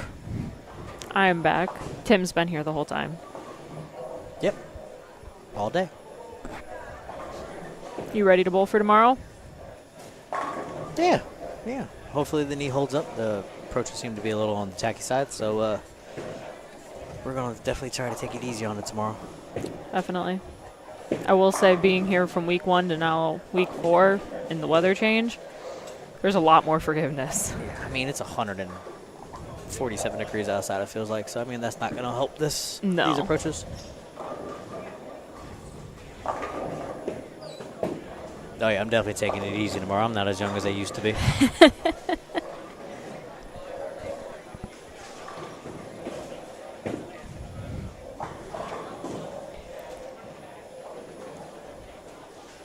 So there are a lot of comments about string pins. Correct me, did you and Phil talk about string pins yet? Yeah, he asked me my thoughts. I know a couple people were wondering why they think it could save a center. Honestly, the reason why strings would save some centers is cost effective. Definitely. The maintenance on them is a little less, from what I'm told. I don't know much about them, or much about even the free falling pins. I don't really work on them at all ever. But I know a couple of proprietors that have said that they can save centers just for labor costs. They're cheaper to run, lower maintenance. So just as a whole, for business side, it would make sense. And let's be honest, I'm a good mechanic. They're becoming a needle in a haystack now. Definitely. So it's just it's a lot less maintenance. Means you don't need as, I don't want to say a qualified, but you don't need to find a true mechanic as much as you did with the free fall. Definitely. And have you personally bowled on the string pins yet? Any of them? I bowled on it at I think it was Foxview when we did the All-Star show. Okay, yeah, that was Foxview. Yeah, it's a nice little place. I will be up there next month. I'm either at Foxview or Sussex. They have some really good food. Oh, sweet. I always love going to Wisconsin for tournaments. Their food there is. Yeah, it's a small center, not a lot of space, but they have like a bar area. That is awesome. And the food was phenomenal at Foxview. The people were great. I had a lot of fun. at Foxview. And then me and a couple of guys went to the Brewers game that night. There you go. I love going to a baseball game. Baseball games are fun. We did that recently. I don't know if you know, there's the Ladies Midwest tournament that runs. This year it's up in Milwaukee, and we had team Friday night and then double single Sunday morning. So we're like, what do we do Saturday? So we just went to the Brewers-Padres game. I'll tell you what, the Brewers, that stadium is gorgeous. It is, and the fact that it can close too, like you never have to. Yeah, because it was cold that night out when we went, and it was beautiful. Obviously, it was closed, so it was beautiful. But that place is gorgeous. Oh, it's an amazing center. Stadium. I wanted to go to Wrigley because I've always wanted to go to Wrigley. Same. I wanted to go this week while I had some downtime. They're on the road.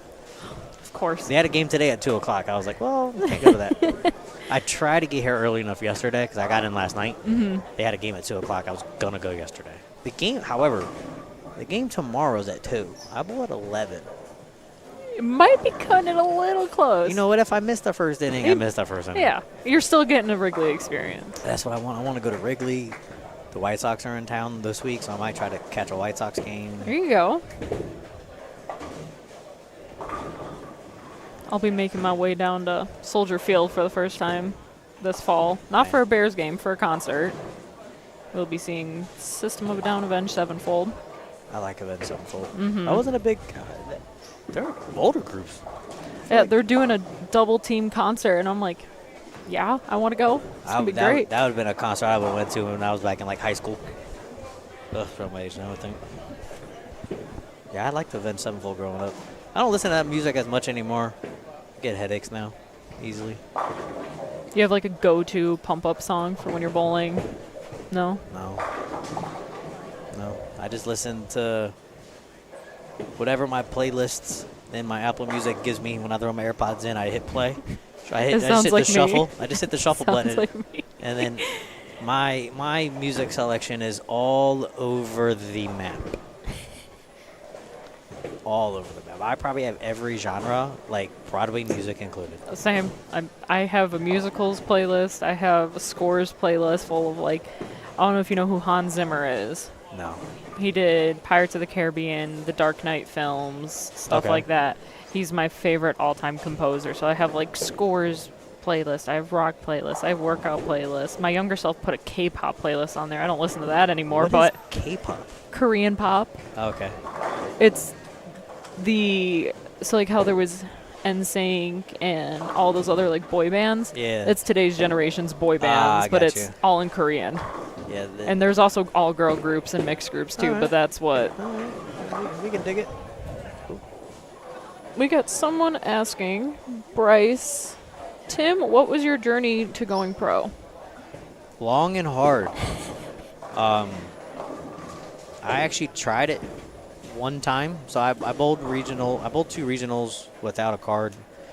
Made cash in both. So I was like, oh, I'm ready. Got my card, bowled some regionals, and was bottom 5 the first couple events. So I was like, oh, I'm not ready. So then I went back and I worked. So I didn't feel like I could compete. I always jumped in and out of the national tour, and that's very hard to do, especially against these guys who are the best of the best. And when they're in it, they're in it. So jumping in and out was really hard for me. So this year was nice because I was able to jump in it, and I stayed in it.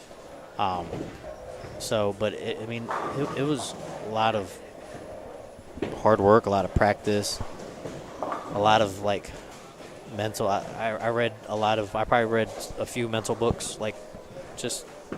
You got to have a strong mental game out here, because out on the national tour, everyone's got a good physical game. I think what separates some people is it's the mental aspect.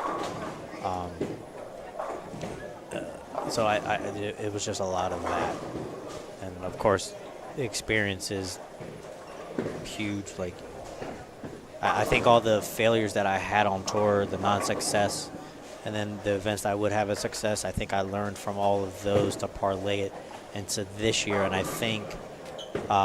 When I had the beginning success right here in Chicago, when we were at, I think it was Vernon Hills, when I made those 2 shows, I think that gave me the confidence to feel like, once I got some confidence, I rode that all season. It was unbelievable. Like, I don't ever remember walking into a building. I never did. I never walked into the building where I truly, like, you always dream to make the show, but I never walked in and was like, I'm making the show. Like, I was always like, man, I would love to make this show. But ideally, I was like, I just want to make the cut. Like, I didn't have the experiences these guys did. I didn't feel like I was even as good as them. And I questioned if I even belonged out here for the longest time.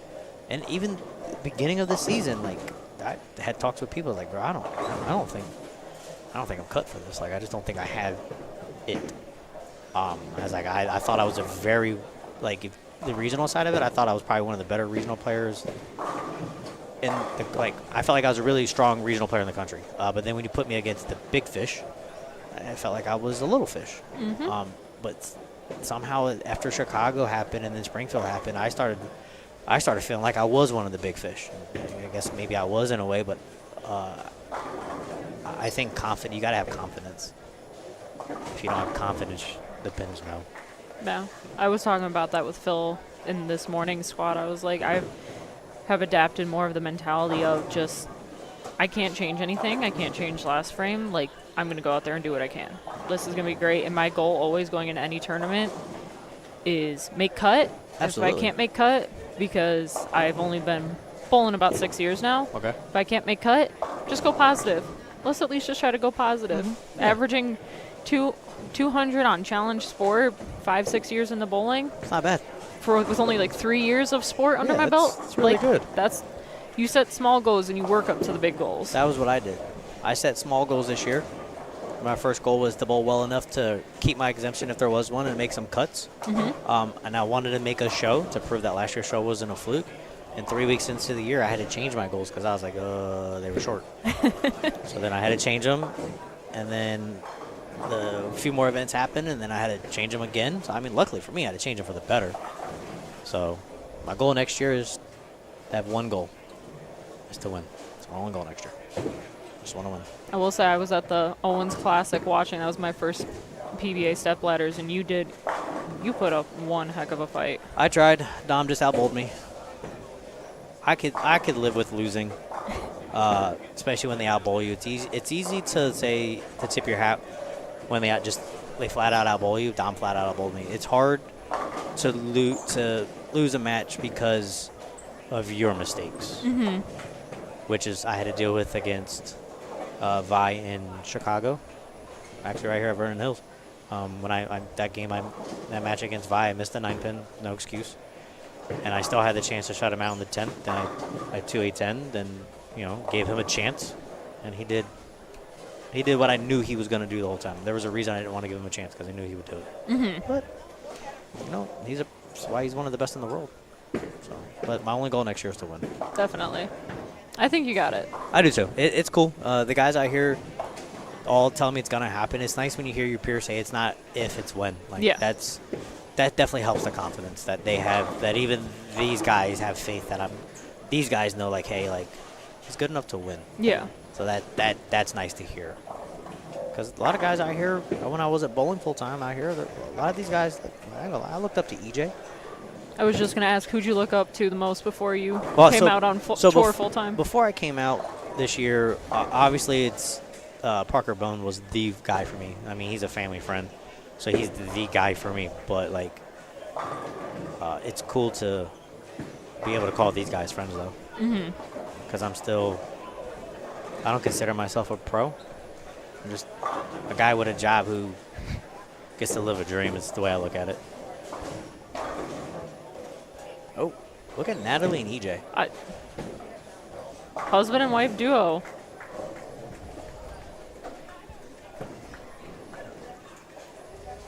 Take him down, Natalie.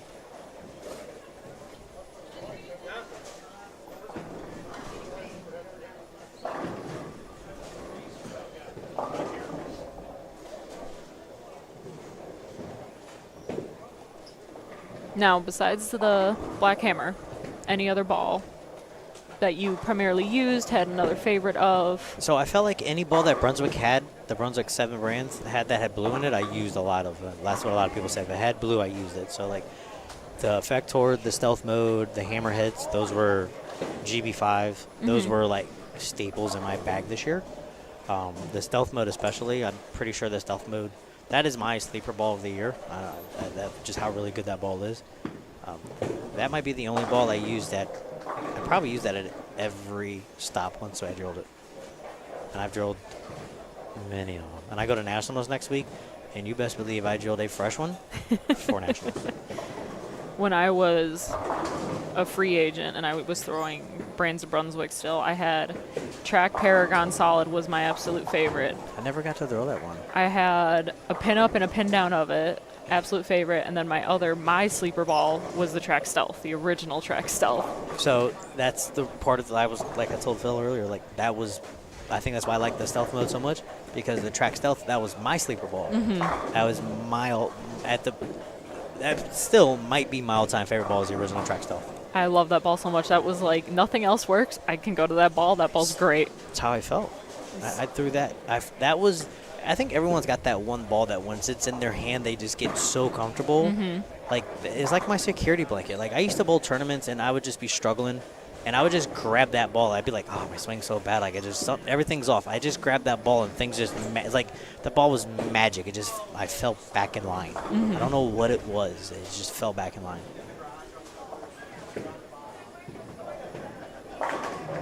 Dang. EJ's not going to let her beat him. No, she's not. Someone in the chat went Natalie versus EJ Strike Derby. That's exactly what it is. Go, Natalie. None of us can beat him, can you? I still get a kick out of Andrew Anderson's video where it was like, show me the reason why you have no money on tour, and it turned around to EJ. I mean, it's not wrong. That man is just a machine. He made more money than the guy in second and third combined and maybe fourth. Gosh. Money. I mean, good for him. But, man, give us some.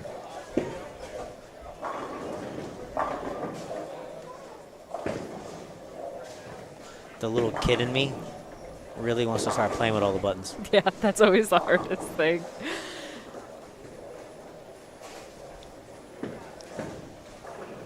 So what's your goals for tomorrow when you bowl? So my number one goal is to not foul. The approaches have been all over the place this weekend because of the humidity and stuff, and my goal is to just try to not foul because I have the tendency to do that at like high-level tournaments because I get so overexcited with my footwork. Do you really? Yeah. Just get a little faster with your feet? Yeah, I get a little fast, and like I have an issue where I use ridge teal, and like I'll use the most grip slide they have, like the lowest number. I still slide like I'm wearing a 10. Wow. When I used to wear Dexter's, I'd wear a 2 all the time. I would still slide the 3 feet. I would fall if I would have 10 or a 2. Oh. Get him, Natalie. Get him. I think she just looked at her. Kayla said he's mine.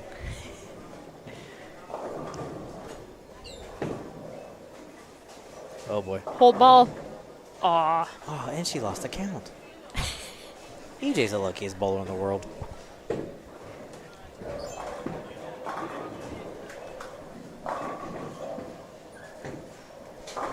Seeing if any of my buddies were in there talking smack. Got a couple buddies in there talking smack earlier.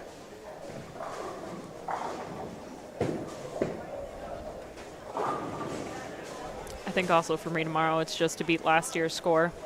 Do you know what you... I think I shot like 1180 last year, which like isn't bad. But the first year of this tournament, I shot like 1260. So I was like, oh, I can only go up from here, right? No, you can go down. I got humbled. You can go down and score.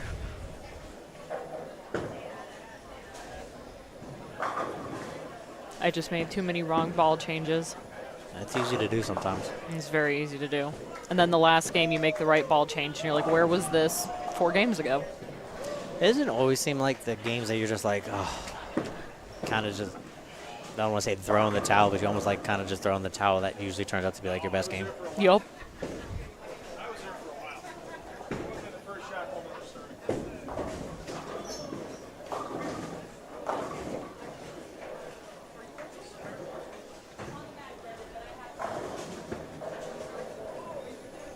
Now, here's a fun question for you. I don't know how much you know about layouts and everything. Do you have a favorite layout for your equipment? 50 by 5 by 50. Okay. All my symmetricals. Do you prefer Sims over ASIMs? I throw a lot more symmetricals than ASIMs Okay. lately. But yeah, but 50 by 5 by 50 is kind of my go-to.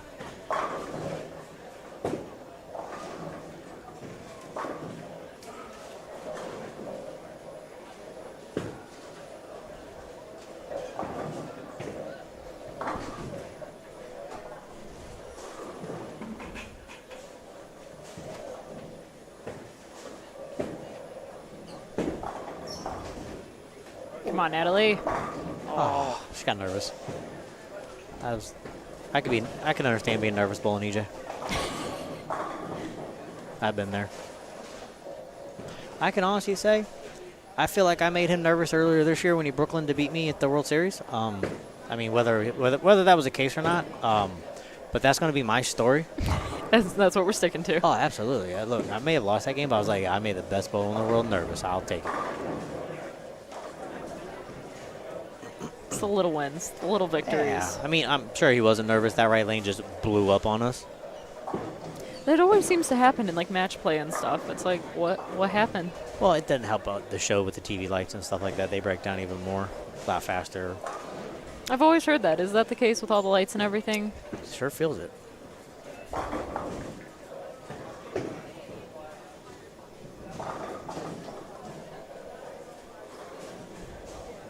Is there one thing that you did not expect when you made your first TV show that you were like, oh, I did not expect it to be like this? How fast it is. So, I mean, I've been to many shows like and watched and stuff like that, and it doesn't feel as like the matches don't feel as quick.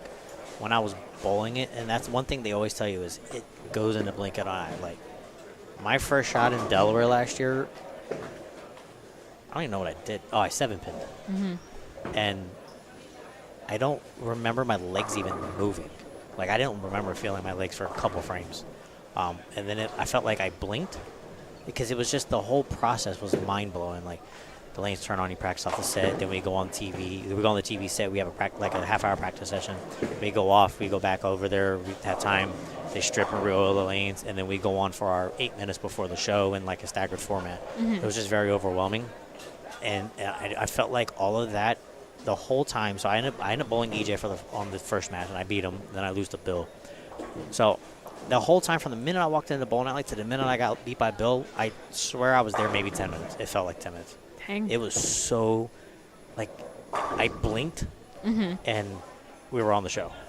I blinked again. We were at the first commercial break, and I'm like, I'm leading? No, I'm down. No, I'm leading.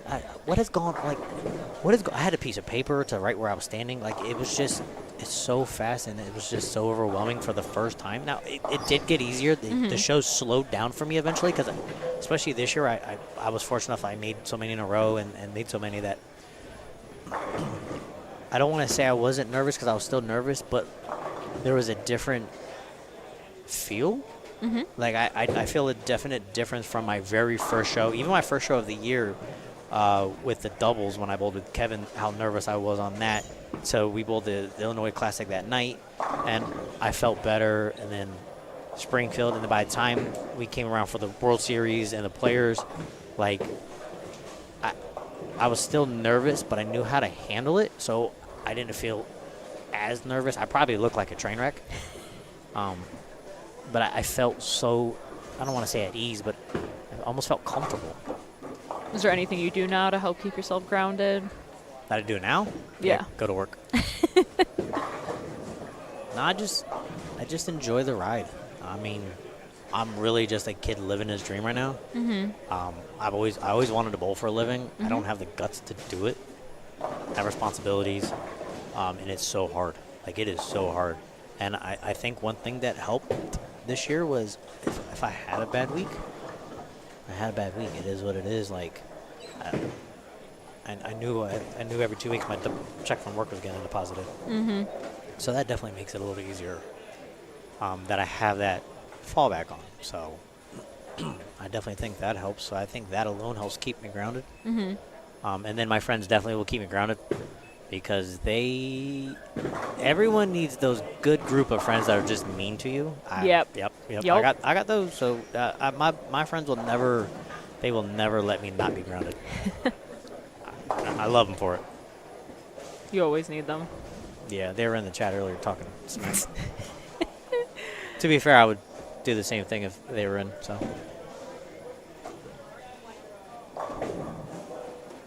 So we got two more questions. They're both kind of similar. Where do you usually stand on an aim at, and what have you done to improve accuracy? So that's kind of the same thing. Similar, at least. I mean, so over the years, I have stood all over the approach, from the first set of dots to the back set of dots to the back of the approach. I've stood everywhere. I kind of stand on the first set of dots closest to the end of the approach. I look at the arrows, or in that range, depending on like how I want my ball roll to be. I'll look. Man, there are some guys that they can look 40 feet down lane. I cannot. I start looking 40 feet down lane, it's one big blur. And the accuracy side of it is practice. Yep. Coach, repetition. Before trials, a good friend of mine, Eric Kraus, I do lessons with him when I get the chance to, and he came out for trials, was kind of like helping me out. We had a lesson before trials, and look, the best in the world have coaches. Mm-hmm. EJ is by far the best bowler in the world. All the time, you hear him and Brett Spangler talking. So, I mean, if EJ has a guy that helps him with his swing, and he's the best in the world, why wouldn't I? Mm-hmm. So, I think a good coach for anyone who wants to get better, having a good, knowledgeable coach, and having a regimen, and I think that's going to ultimately what helps them. That's what helped me. I feel like a lot of people forget that all you guys do practice outside of tour season. During tour season, you guys have a lot of people to rely on behind the scenes. Like, I feel like a lot of people forget about that. You're not just machines like EJ makes it look to be sometimes. Yeah, I honestly think EJ might be a machine. He might have been created by AI or something. I don't know. If you told me he was a machine, I'd actually have to believe you. What he has done is unbelievable. It's impressive. Wasn't there a stat posted that like he beat out last year's earnings or something like that Yeah. for like the last 3 years of everyone's earnings? No, it was something Something crazy. ridiculous. Yeah.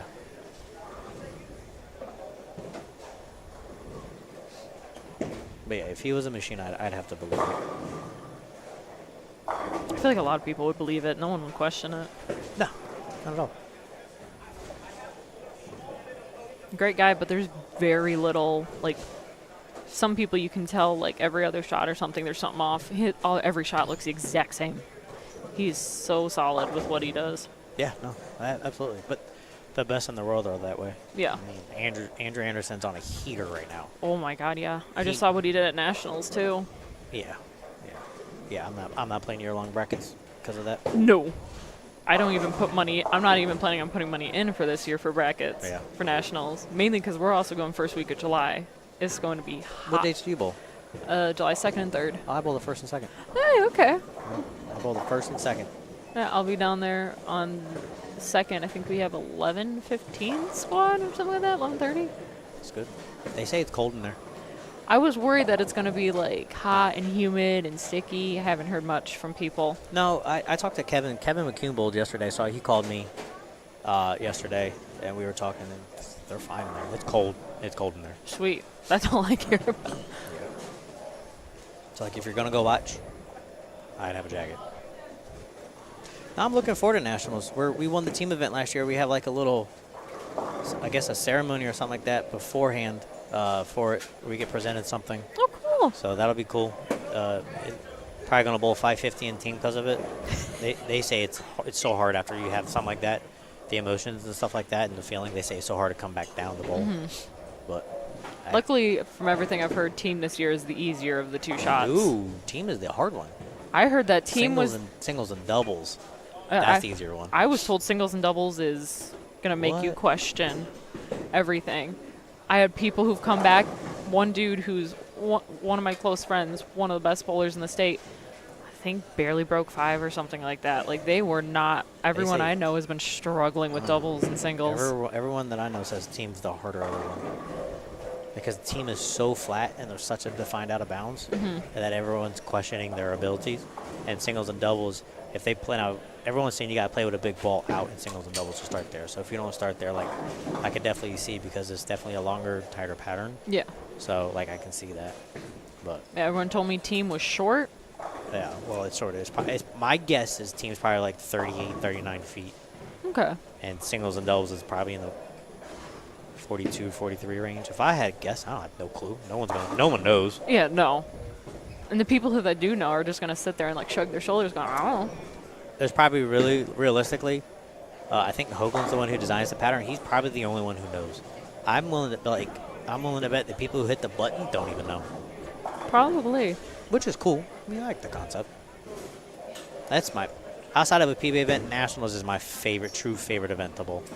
Last year was my first year bowling it, and I was battling an injury. I used to be a pro shop manager, and I was drilling a ball, and the handle had slipped out, so it swung back.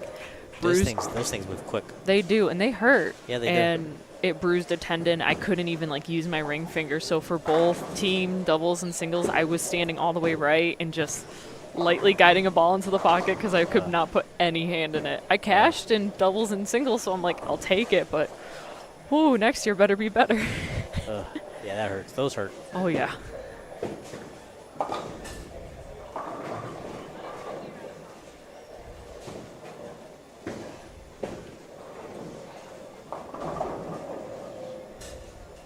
Flying or driving to Nationals? Driving. So are we. I left last night, or I left Thursday night. drove as far as I could and stopped, and then got here last night. And then, so I'm going to hang out in Michigan for a couple days, bowl, get a lesson with Eric. Have a couple sweepers during the week, so I'm going to do that. And then I'll probably head down to Baton Rouge Friday or Thursday, probably. And I'll stay down there for a day or two before and watch. There's some really good teams bowling before I bowl. So I'm going to go watch, hang out with those guys because those are my friends too. And then bowl some side events, Bowler's Journal, BTM, stuff like that. And then go swinging out the first and second. There you go.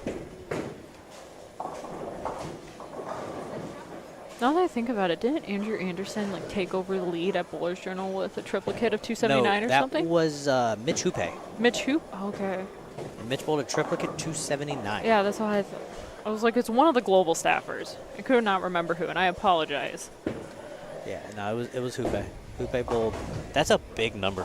Oh my gosh, yeah, 279 triplicate, like that takes skill. Big time.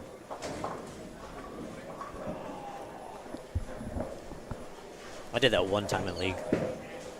I'm still waiting for my first triplicate. They're fun. Even if it's a 103 triplicate, like I would be happy because I'd be like, I'm consistent. Yeah. Triplicates are fun. Although you don't get like little patches or anymore. No. You don't get anything fun anymore. I got nothing for it.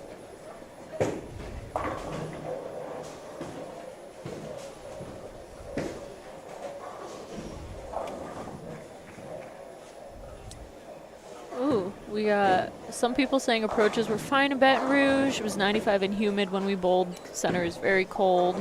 Good. Someone said team is horrible. Singles and doubles is the easier. Team Yeah, very tough. Okay, so then everyone I talked to had it flipped then.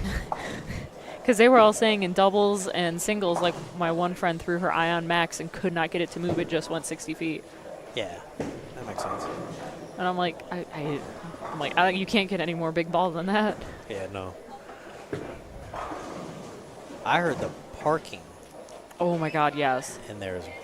They have a garage. I heard there's a parking garage, but I heard it's low. Has anyone? Hey, if anyone in the chat owns an F-150, have you been in the parking garage yet? Because I need to know if my truck's gonna fit or not. If anyone's driven any trucks, because I think we're driving down in a truck too. Yeah, because I saw you have all these national groups on Facebook, and someone said something about like their truck couldn't fit or something. So it just makes me wonder. I wish they would do like a FAQ of, okay, this is the parking situation, this is what cars can fit, this is if it costs how much, this is how much it costs, what kind of fans you can bring in. Some people have said you can bring water bottles, some people say you can't bring water bottles. I know It's what like, you mean, it's yeah. all over. I know one thing I'm gonna do. Is there anything you're gonna do? Is there anything you want to do while you're in Baton Rouge? I just want to, honestly, I just want to try beignets when I'm down in Louisiana. Oh, what? A beignet? Where's that? I gotta show you a picture of a beignet. I'm assuming that's food. It's a type of dessert. It's like a pastry with powdered sugar and honey. Okay. Well, I might try that. It's I think I'm gonna go to the zoo while I'm there. I want to go to the zoo too. I didn't know if there was one down there. There's one. I looked. There's a zoo. There's an aquarium. Ooh, that does look good. Mm-hmm. All right, I'm trying that too.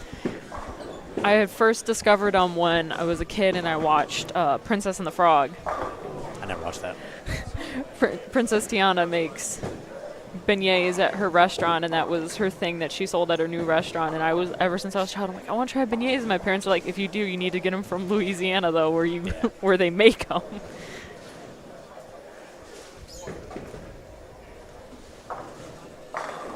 Yeah, we're driving down Tuesday. We're heading back up Friday because I just don't want to really be down there for 4th of July. No. And I'll probably end up working this event again that weekend. So it's like, I got to get back up here for this. I think it's only 13. From here, it's 13 hours. Yeah, it's like 13 and a half, I think. Something like that. Before stopping. So. Yeah. What I did want to do is I wanted to stop at a Buc-ee's. I've always wanted to go to a Buc-ee's. Oh.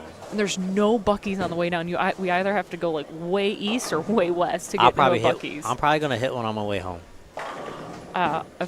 If Phil doesn't need me, if you don't need me Saturday, I might take a little detour and get Buc-ee's on Friday. Little road trip?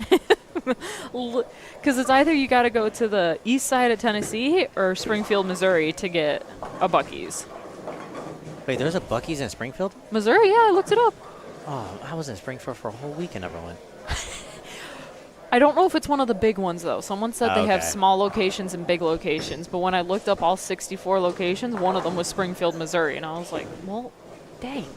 I could have went to a Buc-ee's while I was there. Springfield was I'm superstitious, so I wouldn't have gone to Buc-ee's probably anyways, because that was during my little 3-show heater, and I'm superstitious. I went to Olive Garden literally every day for 2 weeks straight. I mean, Olive Garden's great. It is, but the problem is I literally order the same thing every time. Because I bowled good one time, So had then- Olive Garden, Yep. You just keep it going. bowled good the next day. I was like, you know what? I'm going to have Olive Garden again. Bowled good again. I ended up making 3 shows in a row, so I went to Olive Garden for 2 straight weeks, ordered the same thing every time. I even went so me and Kevin McCune went, and that's my roommate. Mm-hmm. So he fell in line with the same thing. He started doing it himself. He ordered the same thing. It was pretty bad. So to answer your truck question for parking, someone said there's a 6-foot limit on parking garage. My truck ain't fitting that. Someone said I parked on the street when I went, nothing to pay unless you're bowling before 3:45 p.m. And someone said we did have one guy who snuck his truck in, but it does not specify what truck. 6 feet. That's a snug fit. My truck ain't my truck bigger than 6 feet, I think. Yeah, I looked it up. They said the height for my truck is 6'4". Just lower the truck for this trip. Oh, if I could, I probably would. That'd be cool.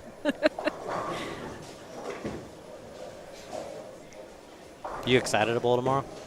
Yeah. I'm taking the summer off really from bowling too many tournaments. I think I had 3 this summer, which was Ladies Midwest, and then Baton Rouge. Trying to work on some things in my game, kind of fell out of the love for the sport. Trying to find my groove back, trying to work on some small minor details. Timing was very off.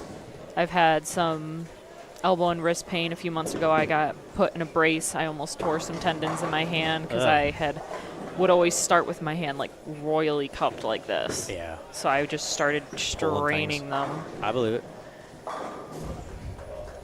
But when you have hypermobility, trying to feel the difference in how your hand's set up, you don't feel it at all. Because That makes everyone's sense. like, you need to move your hand back this way. I'm like, okay, well now my hand feels like I'm like this, but I'm actually like right here. Nah, that makes sense.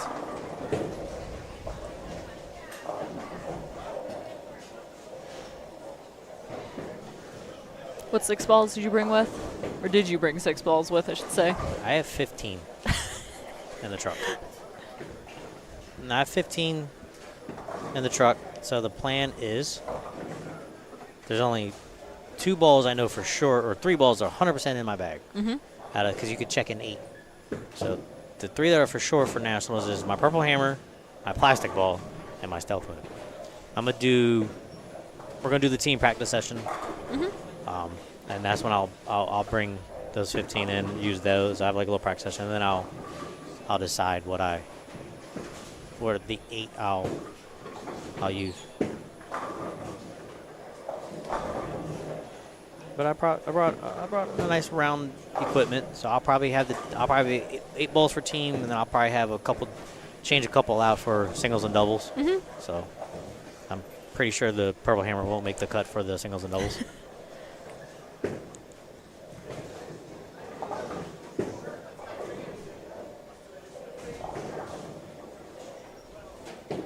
Ooh, someone gave a beignet recommendation. Hold up. Coffee Call near the college has the best beignets. Might be having to write this down real quick. I appreciate that, Robert Griffin.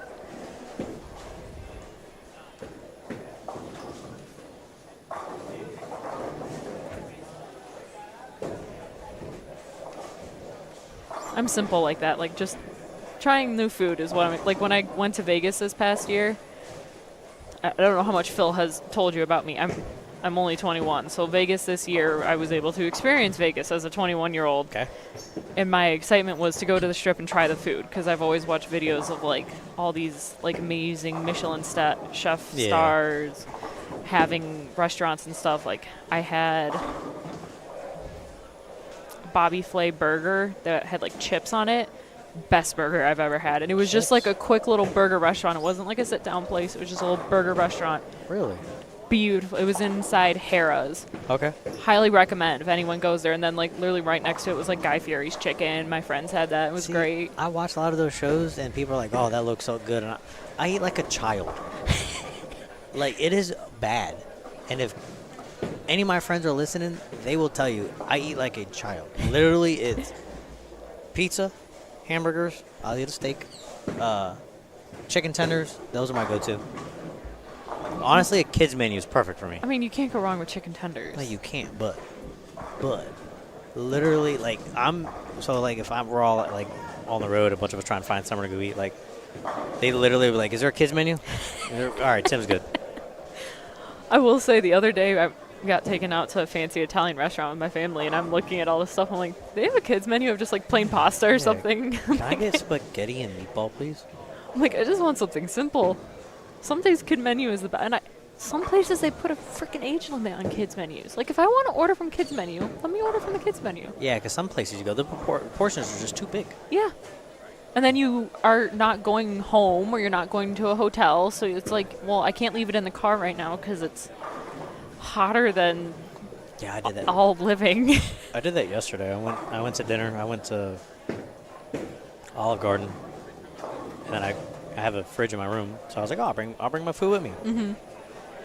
Left it in the truck all night. Oh no! I mean, the truck smelled good at least the next morning. Yeah, I mean it smelled like spaghetti and meatballs, so I was alright with it. But you best believe I didn't keep the food. David said Cafe du Monde, I hope I'm pronouncing that right, in the French Quarter is the original maker of beignets. You have to try those. I don't plan on going to the French Quarter, but if you plan on going to the French Quarter, there you go. Being in any major city on like a holiday just gives me anxiety. I'm not a huge crowd person, so I'm like, I just would like to get in and get out. I don't like crowds. You ever been to Fremont Street in Vegas? I have no desire to go. Yep, don't. Last year I had to go because my friends all told me, and I walked in ADHD. I'm like, and OCD. I'm like, I need to get out like right now. I don't like big crowds. I don't like that kind of. My job probably doesn't help it, but I don't like crowds because if there's a crowd at work going on, it's usually not good. Just sneak out the back. Not at work, I won't. And now if I'm somewhere and there's a big crowd that I'm not working, I will definitely try to sneak out the back. Like, I'll leave. Someone asked, how do you deal with sticky approaches? Change my soul. Usually, if it's to the point to where I just can't, it's just too hard to slide, I usually end up taking shorter. I usually take more steps, shorter steps, and compact everything so there's just less momentum for me to get into the line. Mm-hmm. Or I just plant. And then my ball speed's like 7. I mean, it looks like guys are able to, like, some guys are sliding. So they're not impossible to slide. It's not like you're just dead stick. I was talking to a few guys, and they were telling me that right now the approaches are tacky on the front part where you first, like, the front of the approach. Mm-hmm. Once you get to where you slide, it's actually, they're tacky, but they're bearable. Yeah. I tried telling some people earlier, like, my trick of the trade, as I call it, is a lot of the times under the ball return, it's not the cleanest, it's dusty. It's dusty, absolutely. So you just rub your slide on there, and it gives you just a little layer of slickness. Or like back in the day when you used to be able to smoke in bowling alleys, people used to take the ashes from the ashtrays and do that. That'd be like their easy slide without it being the easy slide.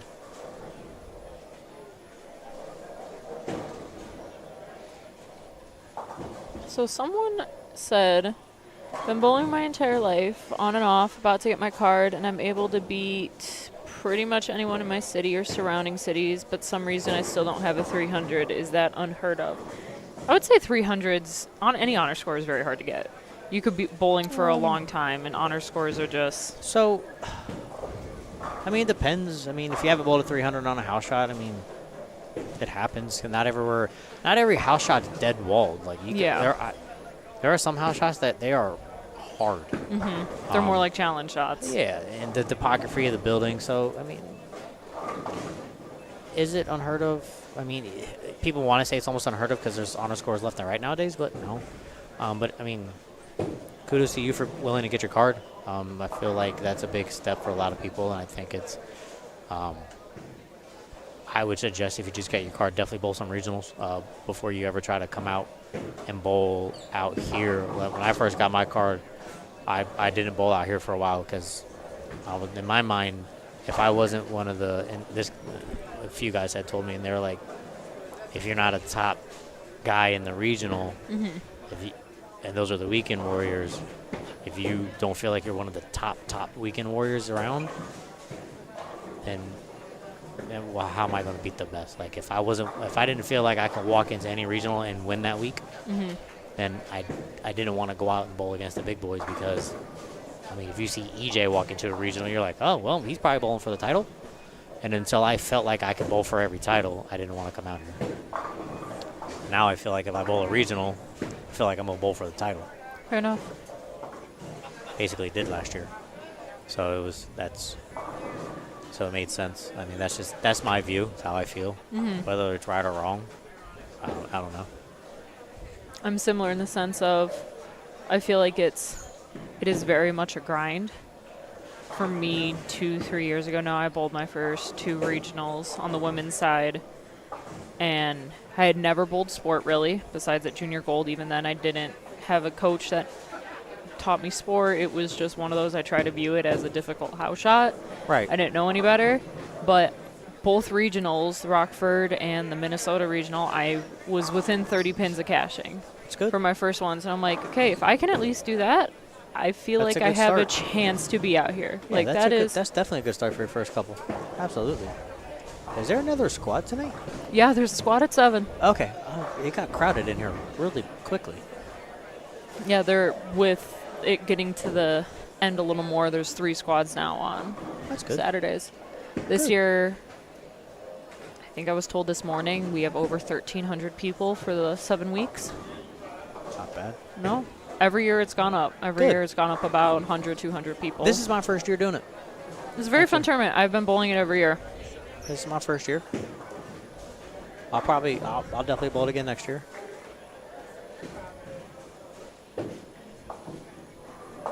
I like that it's one of those, like, you intermix with everyone. Like, Yeah, I like you that. get to be on a pair next to EJ. Like, who can say that at a tournament? And No, it's not a awesome. regional. It's not these guys are trying to bowl against him because he's in his own division. With you guys having the PBA exempt, but like, even for me with the women, we get the PWBA stars in our, like, being able to say, I bowled against Kayla. My first year, I got to bowl against Liz Johnson. Like, it's stuff like that. That's like, that's just cool. Man, You get look, to say that. I would love to bowl against Liz Johnson. She's What? one of the nicest people too. Yeah, so she spent some time in Delaware because she's real good friends with the proprietor for one of the centers I bowl at. And, I mean, she's just awesome. Like, she bowled we had the regional in Delaware last year, and she made the bracket. Thank God I didn't bowl her because I would have been too nervous to bowl her. But I bowled next to her, which was just as bad, and she's so nice. God, I love watching her bowl. I grew up watching her bowl. She's amazing. Yeah, she's still good. To me, she's the GOAT on the women's side. She definitely is. She's the 100%. I don't know if you had seen Verity's Crawley's post. She had bowled against Liz in a match play recently. And she had posted last year at like Storm HQ or something, they had brought in a goat for the party they had, and Verity posted the picture of her with the goat, and she was like, took a picture with Liz. yeah, and she was like, "This, I got permission from Liz to post it as this, but I lost to the goat." That's funny. It was amazing.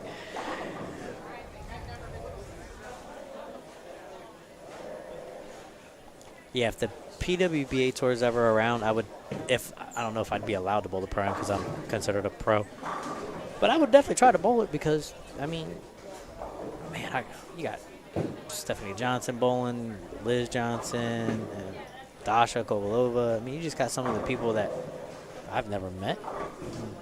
Awesome to bowl with them. I'd bowl a PBA 50.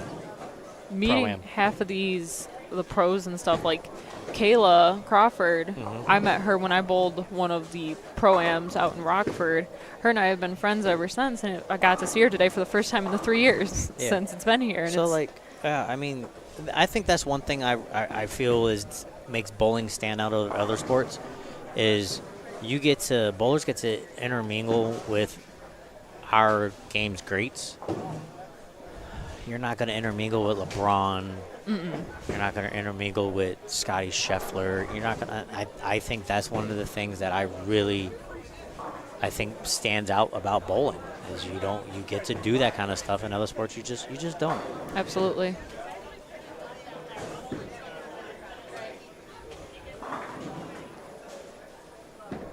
I've always said this, like, out of all the pros that I've met, there's not one that's not willing to say hi to the fans. Nah, they all are. There's not one Everyone's that's not willing to share some advice. There's not one that's not willing to talk. Like, they're all so down to earth. Absolutely. And that always scared me. Like, earlier you would have gotten a kick out of this. So opening weekend, we had Norm Duke here. And when Phil was talking to AJ, was like, yeah, she'll come in, talk with you a little bit in the booth.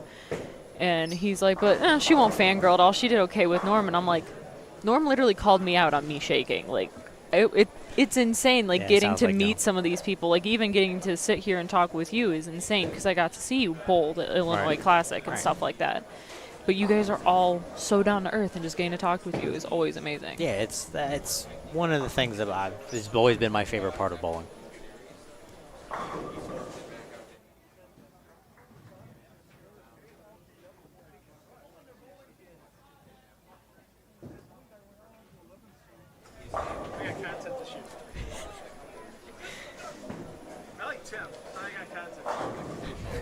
That's fair. So if there was one pro you can meet that you haven't met yet, who would you want? Any tour. 50 women, men, any tour.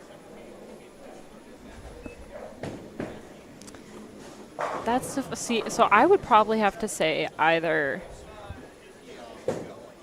Kelly Kulick or probably Belmo on the guy side.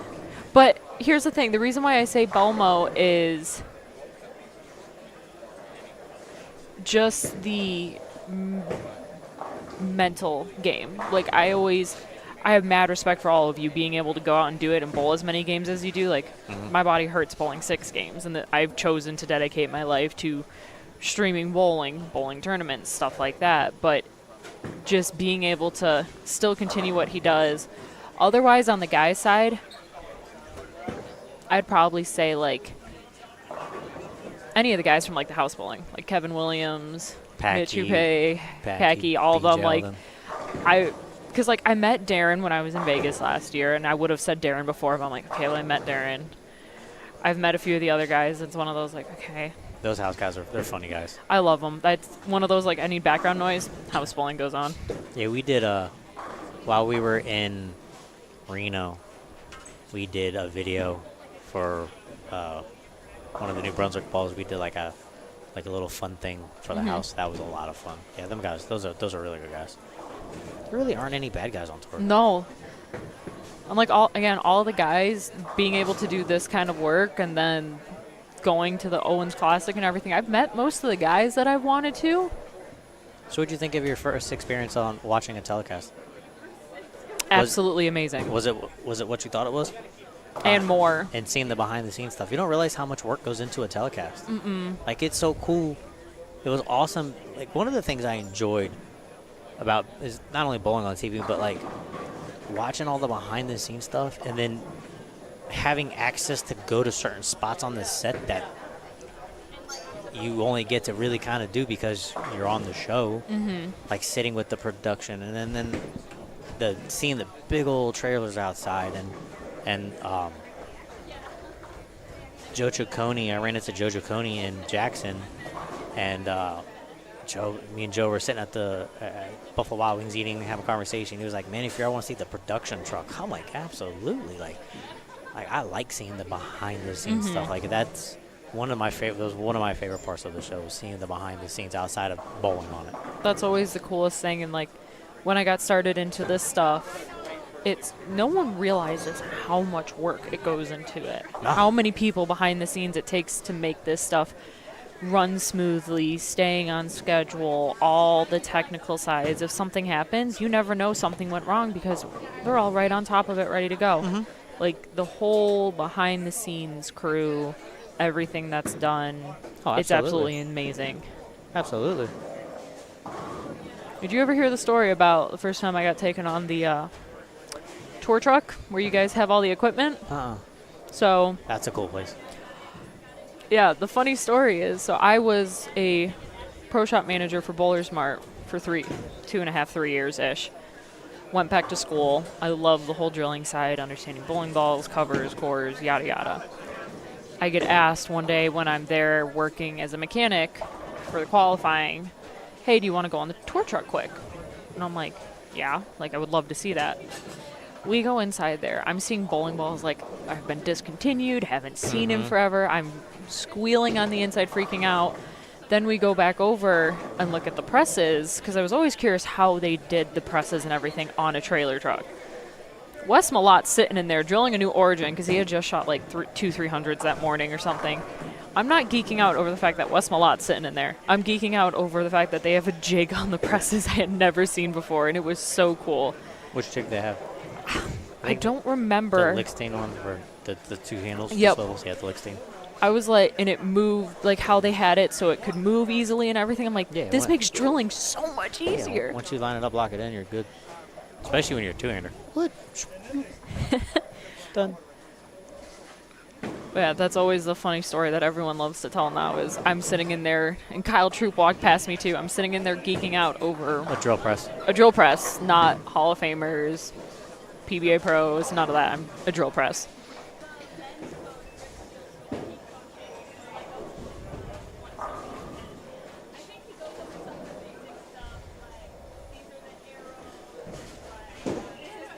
You have a favorite tournament out of the tour season? That I bowled this year. I wish I could just say a certain one because I won it, but that didn't happen. And I can't be like my best finish because I finished third 4 times. Probably the World Series. Okay. The World Championship alone. I mean, so that was my highest finish, or my tied for my highest finish, and I physically bowled just really well. I mean, I qualified third, so so obviously I bowled well the whole event, but then I bowled really good against BJ, and BJ got a little lost. So fortunately for me, the match went in my favor. And then, I mean, even against EJ, I bowled really good against EJ. I made a mistake. We both made a mistake. It's just mine was earlier and his was a little later, so we made the same mistake. But I feel because his was later, his hooked just a little more, so his crossed over where mine split.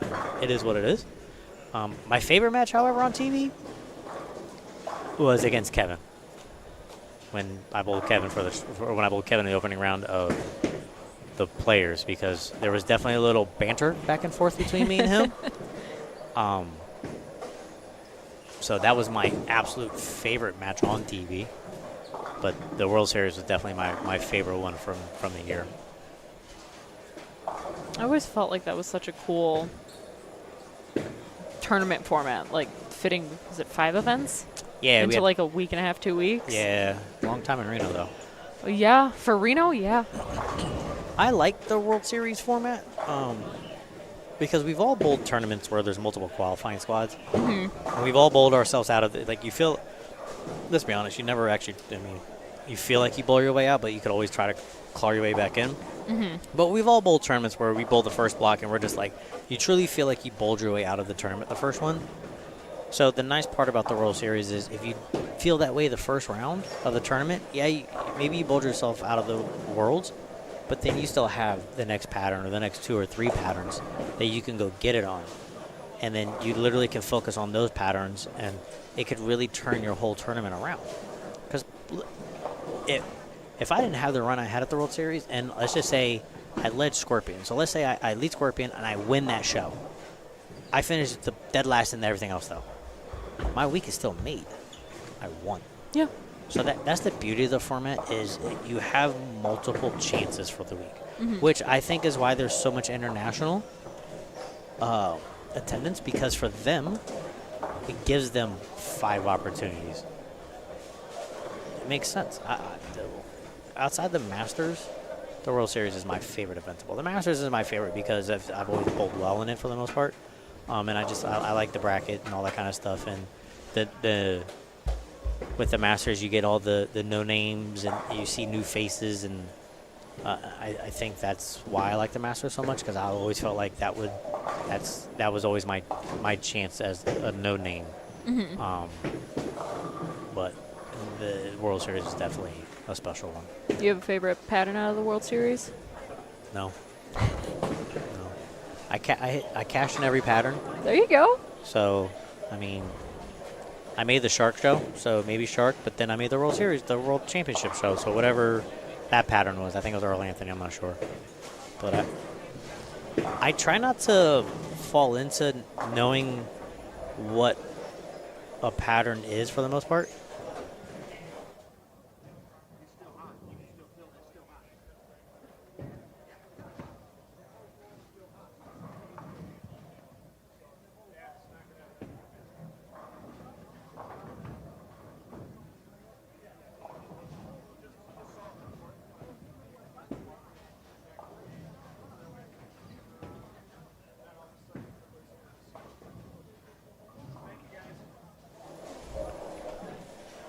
But yeah, no, so for me, I don't want to fall into the thing of, and I know I got a few buddies who do it, they bowl on a pattern one time and if they have success on it, they assume that the next time they bowl in that pattern, no matter where it's at, they feel like it should do the same thing for that place. And they're never going to play the same building to building. So I try to, the Shark show is the only show I know of for sure what the pattern was. Of all the shows I made, that's the only one that I know what the pattern was because it's in the name. Yeah. Any other telecasts? Oh, the doubles, Roth Holman. I know those. Outside of those, I don't know what the pattern. I don't know what we bowled on in Missouri. I don't even know what the Owens Classic was because I don't want to fall into that of, well, I did this in Chicago, Yeah. but I'm in Detroit on the same pattern. Why is it not? I don't want to fall into that. I want my ball to tell me what to do, and not my mind trick me into thinking like this is what I'm supposed to do because it worked one time. Yeah, a lot of times what I just do is I let the lanes tell me what's going on. Because there's a lot of times I will overanalyze the shot, and I'm like, I'm playing it how you're supposed to play it. I'm following the rule of 31. I'm doing X, Y, and Z. Why is it not working? And then that's how you end up like second from last. That's how. I mean, I'm sure some guys can know what it is and stuff like that. And I envy those guys.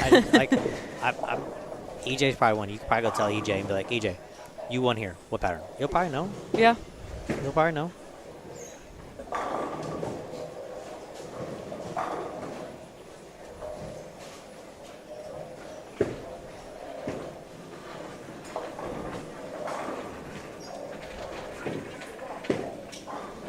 Bringing the fans out. Yeah. No one in the exempt side has bowled 1,400 yet. Did you hear about the 16-year-old this past week on Tuesday? The 28-bagger? Yeah. That was impressive. I was sitting down there recording him, talking to him, and after his second one, I'm like, are you throwing the IQ Ruby? And he's like, yeah, so story with that one, I absolutely loved that ball. I heard they were discontinuing it, so I ordered one more from the last batch. He's like, this is just like freshly drilled up. It's like 3 weeks old. I'm like, yeah, everyone has that ball. I'm bringing my dark side in because of it. Yeah, no one on the exempt side has bowled 1,400. Scores have been very low this year. Yeah. The shot has been very interesting. EJ will get to 1,400. He'll get to 200 over. I'm trying to see what he's at, but through the camera, it is not. He's at 182 over. It looks like on my screen. Yes. And he's in the 2 teams right now. So yeah, he's set.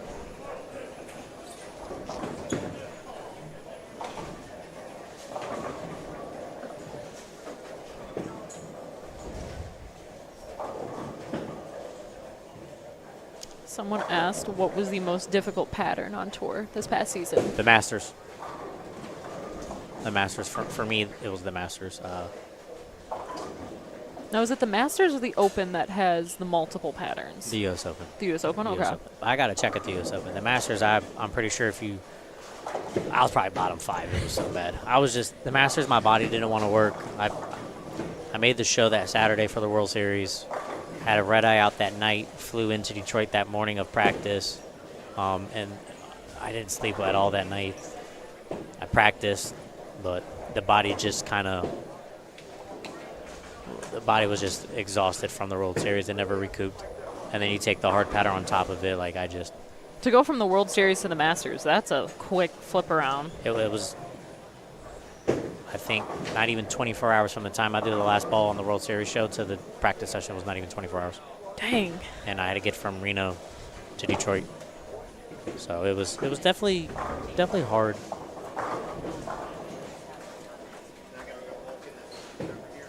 Oh, that fan being on feels nice. I can start already feeling that breeze. It does.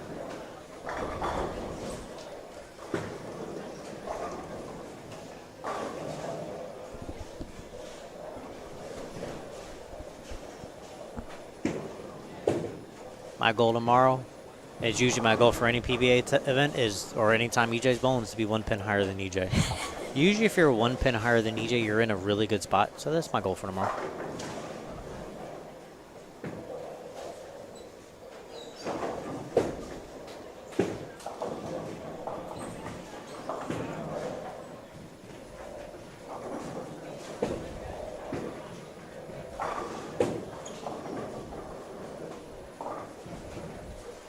For me, honestly, I think I'm just safe goal of just shooting 12. Just a good 12 one. for 6.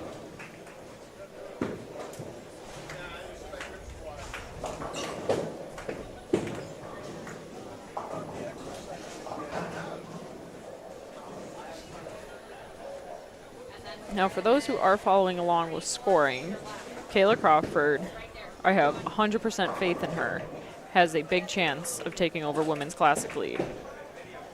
But Do you know what the lead is for the Women's Classic right now? 12:56. Yeah. Last squad, we had a Alexis Runk. Yes. Okay. She shot 12:55. She had a pocket 7-10 in the 9th. She just had to get 19 pins in the 10th. Left what I like to call the baby bucket without the 8-pin. Okay. Spared it beautifully. Missed just a little right and then left a full bucket. Ugh, I missed it by 1 pin. I was in pain for her. I was like, that sucks. That hurts. I have full faith in Kayla. She's been throwing the ball excellent all day. Yeah, I mean, she only needs 130 this game, so I like her odds. Yeah, she's 124. She might be second on the squad. Easily. I mean, Probably second to EJ. Yeah. I mean, EJ's 182 over.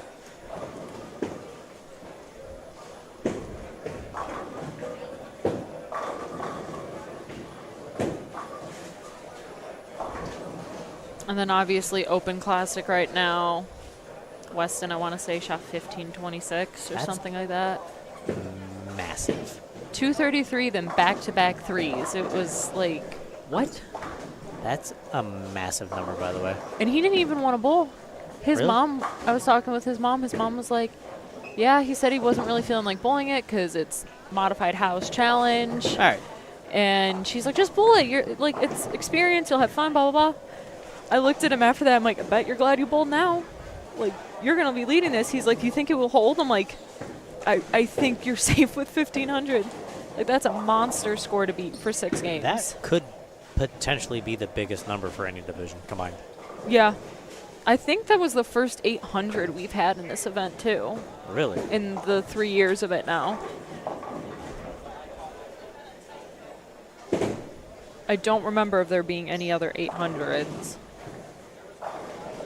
There probably was.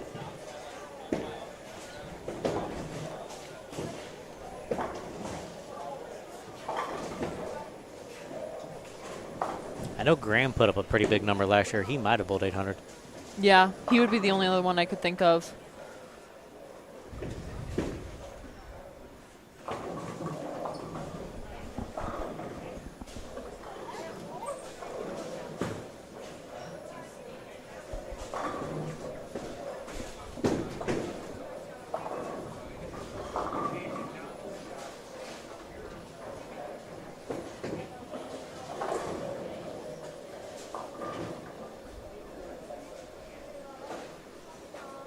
I'm looking forward to bowling tomorrow. I took this past week off, so I'm hoping that week off didn't mess me up. Sometimes the time off is Oh, it was definitely needed. I was like, hey guys, I'm not bowling league. I have work, but also I need a break. Yeah, sometimes the time off is just as important as practice. Well, my fall league for Tuesdays was 36 weeks, and then immediately we went into summer season. So I bowled like 38, 39 weeks straight for Tuesday nights, and I'm like, I need a minute. Yeah, that's understandable.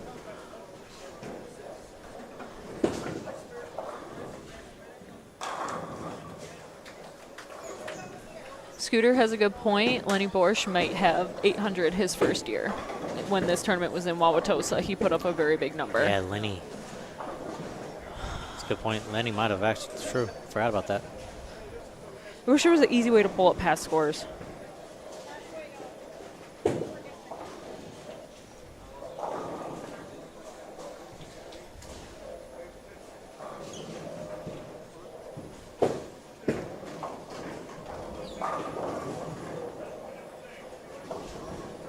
I want to bowl 300 tomorrow. That'd be cool. Get one of those little mini dukes. Oh yeah, the mini dukes are fun. I'll try to get him to sign it.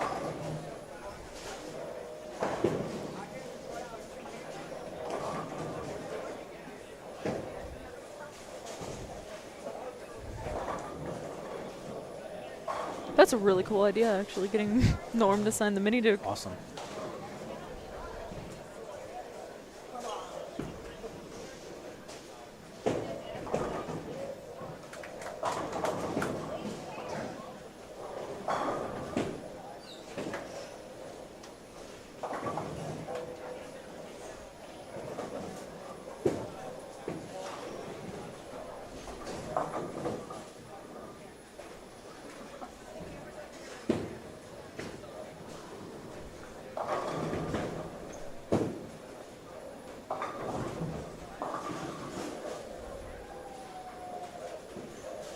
I feel like EJ's pair just like completely jumped to the other side of the center. I looked up, I'm like, wait, they're not in front of us anymore. Yeah, no, 15. I wish more tournaments had consistent lane movements. Yeah, I like the staggered skips. Because some tournaments you're like, all right, are we skipping one? Are we skipping three? I like the staggered skip. Makes it different. Oh, and then you have the tournaments that's like, all right, left lane goes left, right lane goes right. And you're Yeah, like, what? That's a traffic jam. Like, what do you mean? I bowled a tournament one time back home where they did that, but there wasn't a whole lot of space to begin with. It was such a traffic jam, moving pair to pair. It was cool because you bowled with different people every game. So like that, I like that part. Absolutely. But it was such a traffic jam. Kayla's not liking the 17 and 18 right now. No. She definitely has it secured at this point, though. Yeah, she's gonna bowl. She'll bowl the 130 easily. I mean, she's with the count here. She's in the 170s. Yeah, I mean, she's 170 pace right now with the count. She's still maxed out at 203. Take a quick look-see over. Oh, Phil.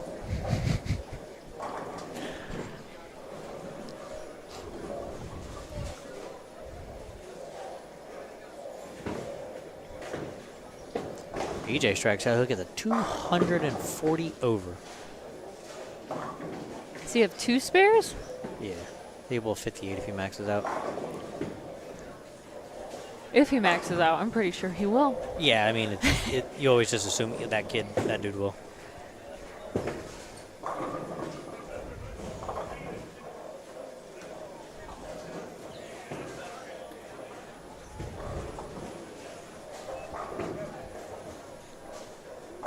Is there anyone on the women's tour, going back to pros and everything, on the women's tour that you would like to meet and get to bowl with possibly?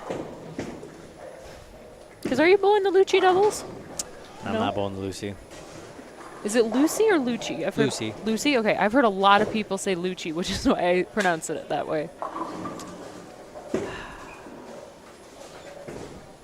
Let's see.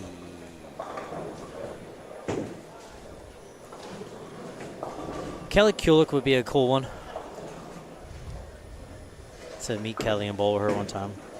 It would be unbelievable to bowl with Liz Johnson one time. I could agree with that. And he does it. Shocking.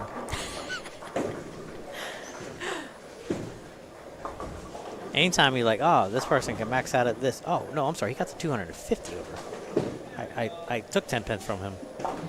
Honestly, EJ should have negative handicap to give everyone else a chance.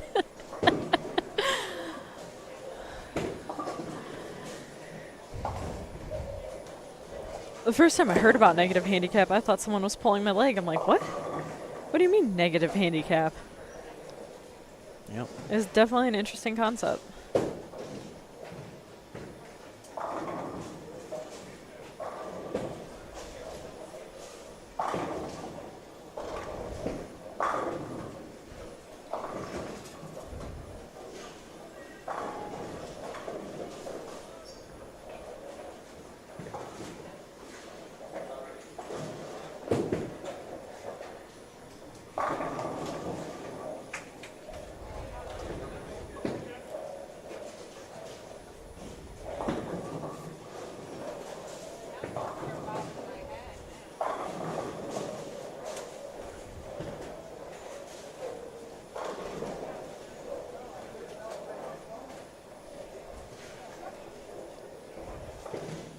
As we are getting into the 9th and 10th frame, guys, if you have any more questions for myself or Tim, please put them in the chat. If you have any questions about the tournament, we'd be more than happy to answer those as well. If you have any heartfelt good luck messages to us for tomorrow, because him and I will both be bowling the 11 a.m. squad tomorrow. Yeah, I could definitely use those. Someone said come to Hawaii and bowl. I feel like going to Hawaii to be able to bowl would be very fun. They do. Hawaii usually has a couple of regionals. I needed to go do those. That'd be a good vacation. Hawaii is definitely like a dream spot. It's on my bucket list of places to go. One place I would like to go bowl is I just want to go bowl internationally one time.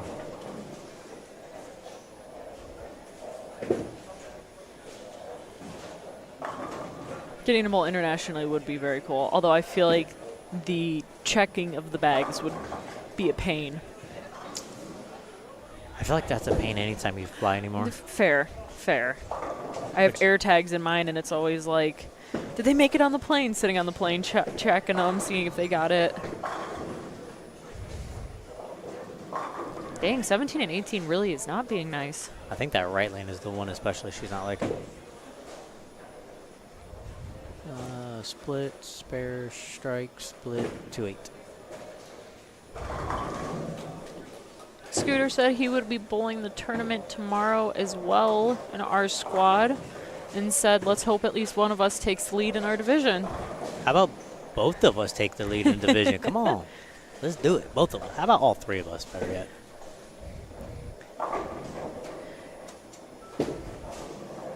Kayla made this pattern look easy today. I will say yeah, that. she bowled. She's, even though this game is not going to go the way she wants it to She's go. still putting up a decent number. Oh, get there. Oh, I did get there.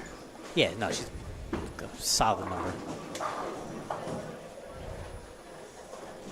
I mean, a double in the 10th, she'll stay at over 100 over.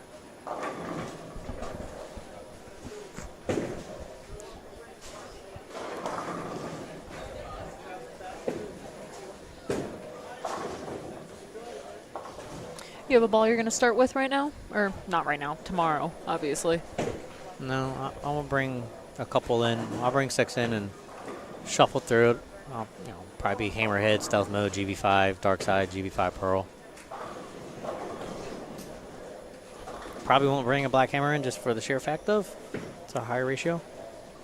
A lot of the exempt guys have been throwing the Black Hammer, though. All right, maybe I'll bring it in then. Okay. Cam and Runk were both throwing a tick. Granted, they are lefties, Yeah, I was but about to say those two. they were both throwing the Black Hammer today. I was talking to Cam earlier. He said he started with reactive and he went split start. And he was like, Yep. oh, I'm done. He then turned around and went like the back 6 or 7, though. Yeah, throw the Black Hammer. Shocking.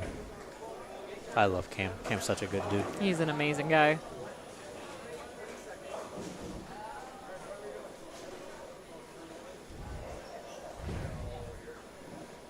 You have Kayla getting up on the approach in the 10th frame for game 6. She already has the number to take over a lead. She's just trying to pad it at this point. Get their ball. Oh, I don't think she was expecting it to hook that much because it looked like she said wow when after she threw it. the last shot on that lane, it had looked like there was a little bit of a hang spot, so Wonder if somebody threw urethane on it. probably. We had a gentleman last squad throwing a spare ball up the middle, making it look great, though. I will give that to him. Nice hand, but spare ball up the middle. I mean, up the middle's fine. That ain't gonna hurt my feelings. There you go, Kayla. Good spare.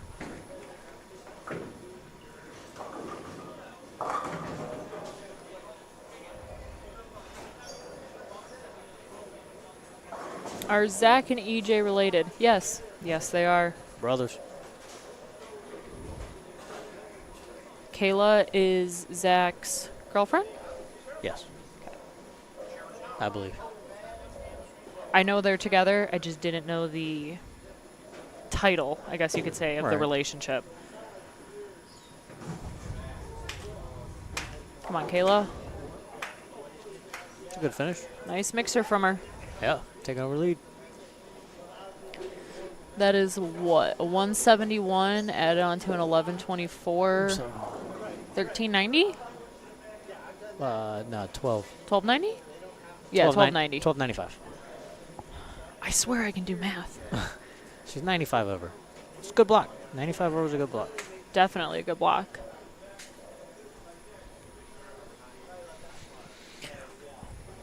Easton looks like he's the last one left bowling. Yes, he is. All right, ladies and gentlemen, as we wrap it up here, I just want to say a huge thank you to Tim for joining us in the booth today. Yeah, it was fun. I enjoyed it. It's fun being on this side than the other side sometimes. Oh, 100%. That's one of the reasons I got into it. As much as I love throwing a ball, if I can just be in a bowling alley doing stuff like this, makes me happy as well. Exactly. Next squad will be up at 8 p.m. Eastern. We hope you guys come back. I do not think that there is a booth, a main feed going on for next squad, but be sure to follow along on all the pairs to see your favorite people bowling. And be sure to tune in tomorrow at 11 to watch Tim and I bowl. I'm on 25-26 to start tomorrow. I don't know if you know where you are tomorrow to nope, start. Nope, I'm gonna find out right now though. I think you're actually at 19-20. You're a few down from me. Cool. So something like that. But be sure to follow along tomorrow. Wish us good luck. And we will see all of you guys later. Thank you for all your support.